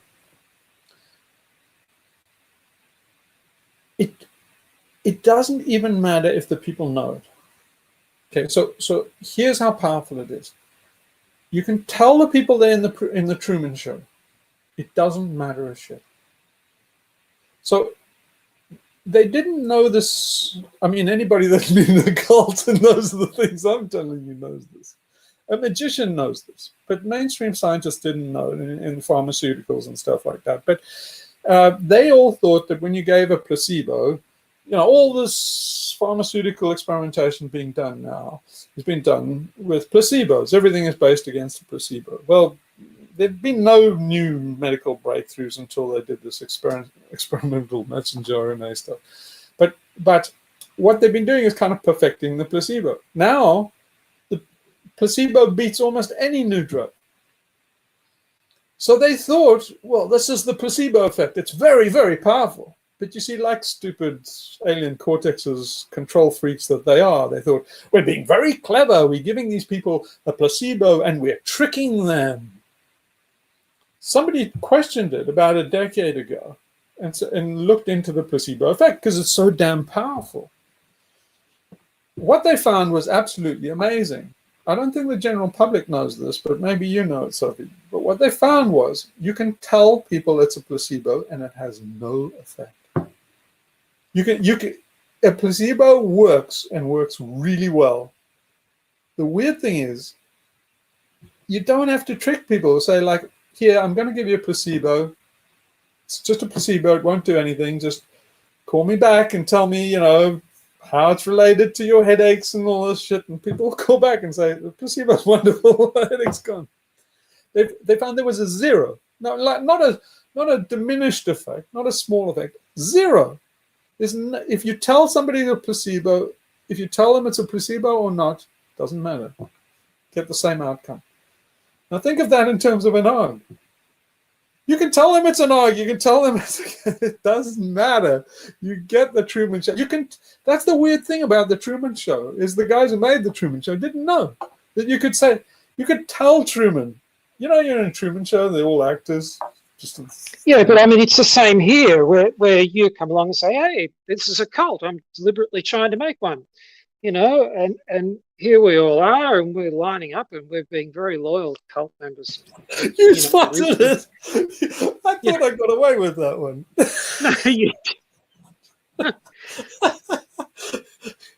No, it wasn't yours. I suckered you all into a cult. I told you it was a cult. And you see, this is Stephen Hazen and all of those guys. I can't remember, Troy, that David Troy guy and stuff. And all these guys want to say, we need to find out how to wind this down. Control freaks, like we need to wind down QAnon and stop this, Hillary. We've got to stop this disinformation. She knows fuck all about cults. But anyway, she's going to handle QAnon like fuck. Hillary? God forbid. But anyway, so anyway, these guys have this narrative that they're going to handle all these cults, get control of them, and stuff like that. And they say, well, but now they have to define what a cult is so they can get it in law, and then basically they can clamp down. They're in deep trouble straight away. Because if they pass that anti-cult law, I'll be the first to prosecute Apple. Or to prosecute them, because they're a cult. Exactly. Programmers. Okay, basically anybody. I could go to Disney. I could get Eisner, say he's a cult leader, and he would fill every fucking box. Check it off. You could take them all down. You could basically go and say the Pope, the Archbishop of Canterbury. You could say like he's a cult leader, and they'd be like, no. He's not a cult leader. It's a very old, established, traditional cult. So it's not new. So it's like, yeah, who gives a fuck? Old cult. So, but anyway, they will never be able to legislate that. They can legislate some aspects like fake news, but who's to say? If you start legislating against fake news, it's like, that's an on goal right there.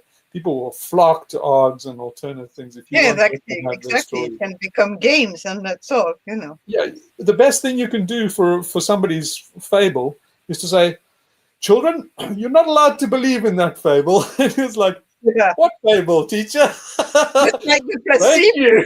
It's like the placebo. But anyway, so anyway, but what those guys say is, what's wrong with an ARG? So first they have to define it. Then they have to say what's wrong with it. And they all keep it vague. They say, well, it's anti-democracy. It's like, well, fuck. There's no democracy in America, so fuck off. Okay, right now. And they're like, well, okay, we won't use the code word for our cult, but we'll call it America doesn't really do it. So okay, what we'll say is it's very, very damaging. It's like, yeah. What does it do? Well, people are inside and you say like, so they got their ego, don't it? Yeah, and they crippled. They had to go to psychotherapy and go to Stephen Hazen and get a new fable and stuff. And let's say, okay, let's prosecute Stephen Fable for selling fables. And anyway, exactly what was the harm? And what the guys are trying to say is the harm is that basically you didn't tell them up front what the product is you were selling. What they don't know is you can tell them, I just told all you guys this is a cult and you're still here. So they can't win on that one. You said it was a half cult. I'm teasing. No, not a half cult. No, this is a full-on cult. No, this is a full-on cult. Everything's a cult. You can't escape cults. Yeah. Oh, then it's not a half cult. I'm out of here. I'm kidding. I'm not going to shortchange you with a half cult. This is a full-on cult. The thing is, cults are awesome. That's the scary thing. Is you guys don't know yet because we haven't got very far in this. But okay, just to full disclosure, this is a cult to really stop cult behavior. And basically, if you can observe a cult and know a cult, you can be in a cult. And it's fine. Just like you can be in religion and just know that it's all bullshit and there's no God up there. You can go to church. It's fine. This is it's Alan Watts went through this with the diff between playing a game and not taking it seriously, like it being you might do it sincerely but not seriously. You're not completely gone into this thing. You're with it, you're moving with it, you're enjoying it or whatever, but you're not completely your total identification is not wrapped up in it. It's not a deadly serious affair. Yeah. If it dies, you don't go with it, kind of thing. It's depowered in a way, but you're never going to totally depower it. I'll tell you what'll happen is as you get deeper into it, you will become devoted onto another level. But that level must be made so big that it's meaningless. So in other words, you get to serve like the Atman or the truth or the self. Yeah, well, this goes right back life. to the beginning, where the primitive people were going back into their cave. They were going back out of their arg and back into the sort of prime state of existence. Sorry, I can't remember the words I used back then. The ultimate reality, where you sort of reverse back out of the process. Sorry, I'll shut up. I kind of lost my thought. You won't be able to avoid getting to a stage eventually where you are serving the ultimate reality. So if you lose your ego, right, you just serving the ultimate reality. Nobody loses their ego and then it's like, nah, I got no more skin in the game, and just sit there like a statue. That's the worst form of these religious zealots, particularly Buddhists, and they shave their heads and stuff and become inhuman. That's what transhumanism is. I'll exist in silicon. I'll just be so like, okay, let me be the first to pour concrete over you. We'll put you on a pedestal and go on our way. But you see, if you're human, you will start to serve humanity. And humanity doesn't end with us chimps, right? Humanity is just a love affair with the bigger game. So the bigger reality that you're talking about is a game, and it's Kali's game. It's Sibyll's game. So the way they say it in Hinduism is it's the Leela. And so it's basically, the Leela is the prima mater. It's basically, the universe wants to play. The universe wants to play with us. And Kali wants to play. She wants to make love to us. But part of love is play. And so you have to play. You have to play her game. You see, she will set her lionesses on you if you don't give her a good game. You see that? So the thing that with Attis and Cybele is he cut his balls off because he basically, because of the vagina dentata and this black widow, he didn't want to sacrifice himself to Cybele, and so he cut his balls off basically to free himself from this love-hate relationship with Cybele. But he couldn't free himself that way. If you do that, Cybele will set her lines on you. She's angry.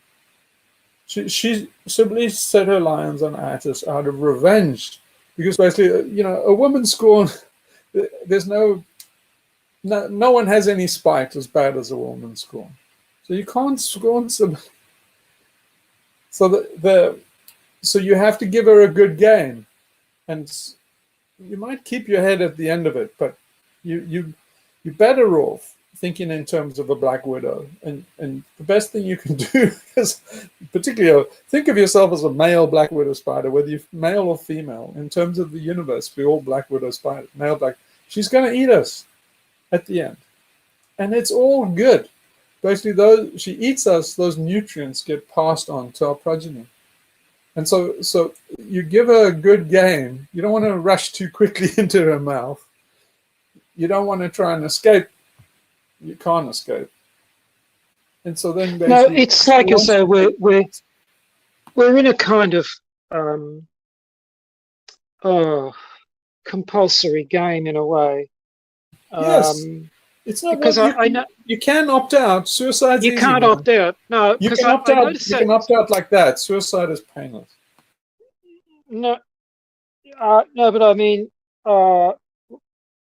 like here, I notice if I go through a period of time where I don't interact with the world and just am rather withdrawn, and I find that God is more or less saying, well, hey man, if you won't go out there for your lessons, I'll home deliver them free of charge for you. She comes down to get you. She comes down to get you. It will come if you're not out there playing the game. It will come to you. Yeah. And I think that's more or less. You won't find a cave deep enough to hide in. She will. No, that's it. It's very interesting. If you just keep very quiet and watch it, you'll see that happen. You'll see your game brought to the front door for you, and pushed underneath, and then it's inside, and you got to deal with it. You haven't avoided anything at all. So yeah, the game of life is the game of love, and so in loving the universe and the world and the living world, is we are loving ourselves. We are just one part of it. So can't end on a better note than that, surely. Oh man. Beat that. Yeah. So okay, now let's do the exercise and end there, unless anybody doesn't want to motion to adjourn. If just do I have a second?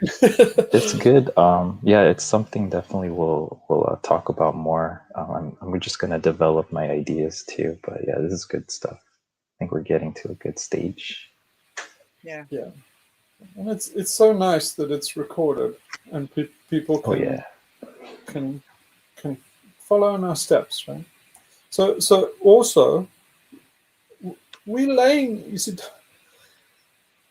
I hope it doesn't escape your notice that we are laying down the fable as we speak now. You see, it might just be to you, you think you just pitch up occasionally on a Sunday. If you go back to, say, the Soviet Revolution and like Lenin and all of those guys, they make a fable almost immediately about the revolution. They have to. They have to quickly make it.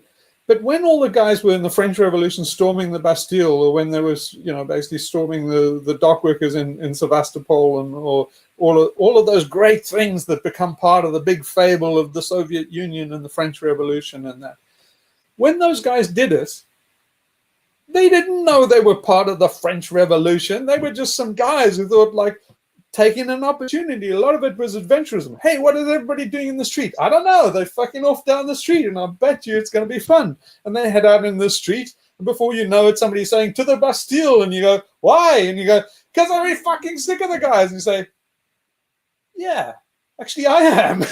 And they all off to the Bastille. And then later, they reenact it with, Lenin saying, off to the Bastille, and it never happened that way. The guys didn't know the fable they were in. The fables made afterward. So you never know where these videos are going. You never know what happens to the Sirius Institute. Maybe years from now, it'll turn into something. Then you will sit there with a pipe going, you will make a complete fable out of what we're doing right now tonight. But yeah, see, this is the thing. Story is always a retrospective imposition on a collection of unconnected or not necessarily connected stuff. It's like when you look back on your life. It's connected in a kind of a magic, in a kind of a magic, and so maybe we should go deeper into that next time. What connections are legitimate and what are illegitimate? Because this is what Michael Shermer and those ultra rationalists would say is you're just weaving together crap that doesn't belong together. And I say no, you're so wrong. The world is connected. The world does not exist in the frames that people, alien cortex, Michael Shermer, Procrustean little frame. The world is bigger than dreamt of in your philosophy, Horatio. Your philosophy is this little square. And so it is a whole world, and it is connected. Every single fucking thing in this world is connected to every single last molecule. In fact, I'd go so far as to say that the quantum effect is actually every molecule is entangled with every single other particle in this universe. Yeah. So then it's just what is the best story for that connection. So the connections are not illegitimate. It's basically, can you find the best connection? I can say, well, they connected like this, and you say, yeah. How about this? They connected in this way, and you go, ooh, yeah, that's better. And you can do that infinitely. And so that's Sherazade. Well, you can. I mean, each different story you weave is going to reveal some new aspect. You're not going to get a completely all-encompassing story. Well, that's what they're trying to do with science, and that's why they have the debate: is science infinite? My view is that it's science is infinite. You will not finish science. You will won't not get to the end. Yeah. Because I can make another story. Any story you come up with, how the quantum realm works, the Higgs boson, it's just a fucking story. It's a fable. So we're spending billions and billions on this Large Hadron Collider in CERN. It's not very much fun. And basically, the stories that come out of it are lame. So let's stop that. Well, but this is an instance where they've taken a particular arg to a point where its returns have diminished to the point where it's just no longer worth pursuing. It's time to leave that. Abandon it. It doesn't work. The stories are lame. It's getting really far-fetched. All the guys are doing is polishing their ego for money. They're just basically fucking grand queens trying to get money to string out their career. They're not having fun. It's publish or perish. Who wants to be a physicist? The physicists are making shit stories. They've lost their way. Their fable has ended. Physics is as good as done because their fable has got so weak. Well, that took a different turn. But you see, what the reason, I'll try to get it back on track. The reason why the Fabus, the physicist's fable is weak is because they're killing Kali. They are doing the ultimate diss to feminism by dismissing the prima mater as dead. So they are examining the fine structure of the universe. That's the fine structure of Kali. It's basically they looking up her dress without respecting her, and basically they do not love the atom. They do not love the material they're working with. They're smashing and colliding. There's high energy physics is just pure abstract brain bullshit. Very, very dry story, and they don't respect the material universe, and so they think they're working with a dead universe, and it is dead because of that. And so the story of physics is winding up in a grave. It's lost its vitality and life. I think it's the same with medicine too. Yeah, I do. When it left the realm of the shamans and the old women and the people that were, it's the same story. Yeah, The same story. you can see the light fade when those guys with imagination like Feynman and those guys, when they passed. By the time you get to Ed Whitman and those guys virtually Siri. They have no imagination. They're bogons. It's just formulaic. It's dead. They're just bad screenwriters. By the time you get to Higgs, it's just pathetic. So, yeah. So anyway, their world is dead, and their crime is. But also, it's also the fact that their story that they're telling is no longer comprehensible or relatable to by most people. So they become, in a way, what they're doing has become irrelevant. Because in a more connected society, the story is accessible to everybody. They but can we've feel now got this. They can feel themselves becoming irrelevant. You can hear in their lectures, particularly in public lectures, the anxiety is palpable that they're losing their status. Yeah. And but it's no wonder. Of course, it's no wonder because they have this story that it goes from the Big Bang. You see, what they're trying to do is get certainty. It's an extension of the Hilbert program in a way, and what in trying to nail down Kali into a box, put her in a box, and kill her off and make her tame her, and understand her, and in other words, supremely diss her, is in doing that, they were trying to get away from fables and trying to get away from stories into certainty and evidence, but they didn't. They still wound up with a story, and the story goes, there was this Big Bang, and then this expanding universe, and then it, either goes to a heat death, or basically, now either the steady state universe and it collapses again. But now they say it just carries on and just goes and gets infinitely big, infinitely dark, and it's the great rip. It just becomes diluted, cold, and dead. So it's like the end of joy. It's the end of joy in it. Yeah, but you see, they haven't escaped a story. Is what I'm saying is that they in all they're trying to get certainty, all they came up with was a shit story. It's like the worst story known to man. No, everybody goes, "That's your story."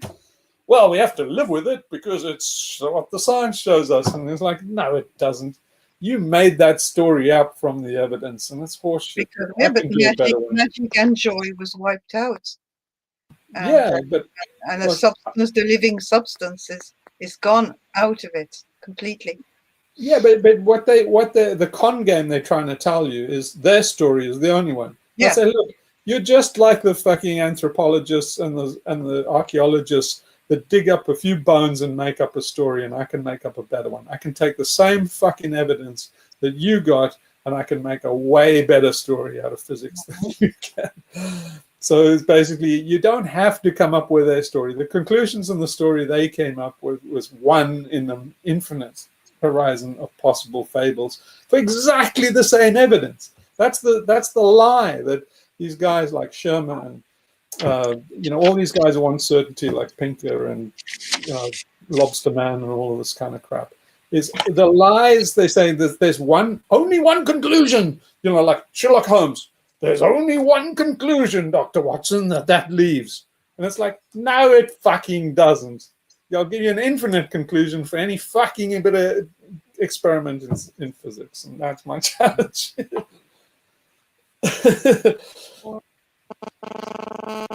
I hope we put the world to rights. Anyway, so based on that, so one, I'll try to get it on a good footing to end off is what their problem is. If you're a physicist, if you like a complete wet like Michael Green or some fucking charlatan like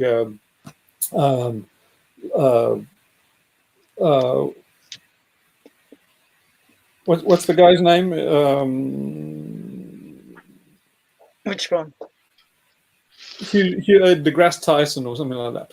So if you, so if you deGrasse Tyson, give him his chops. He does try and make a story out of it. It's a bit forced, but he does try and make it out of it.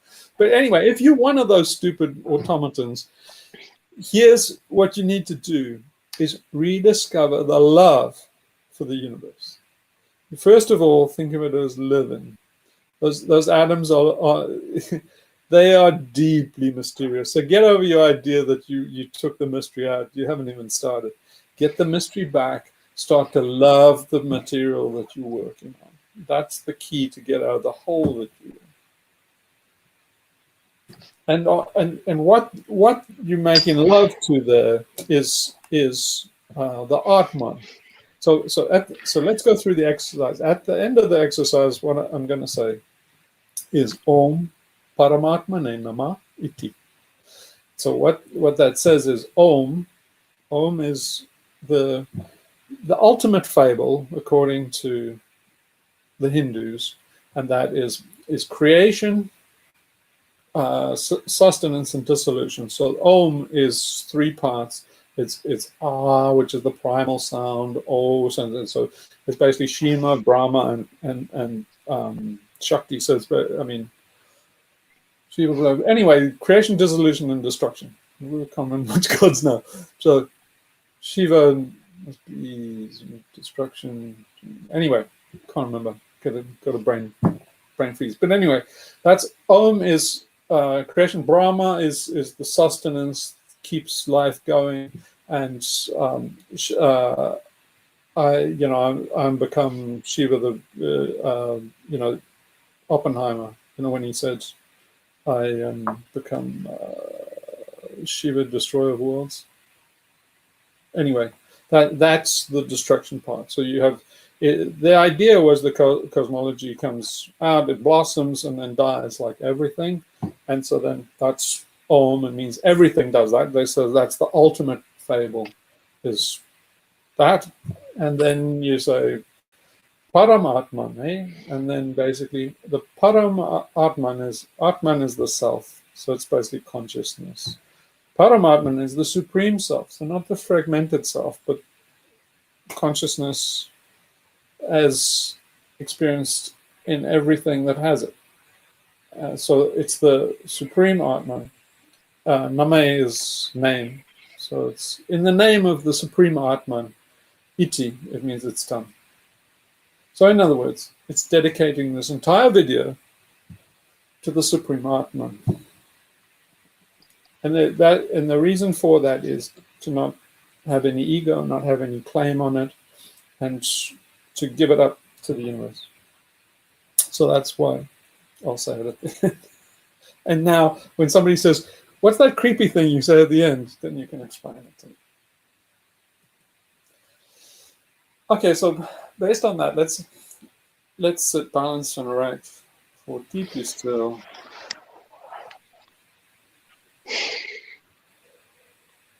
Breathe out.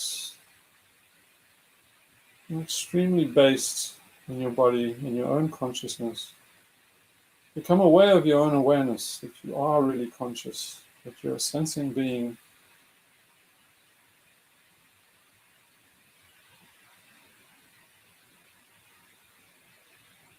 That you have cognizance, that you can see behind your eyes.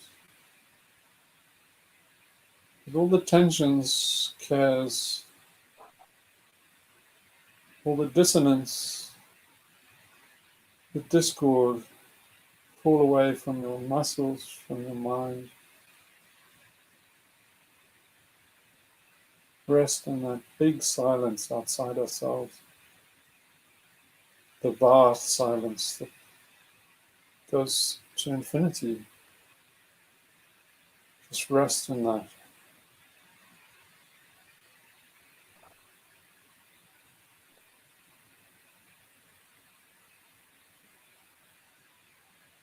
And now, having connected to that Supreme Self, we say, Om Paramatmane Namah Iti. There you go. That was church. Well, how long was that? That was fair enough. Yeah. Yeah, it's going to be a good one. About 2.5 hours. 2.5 Looks hours. like. Well, I hope it's not too long.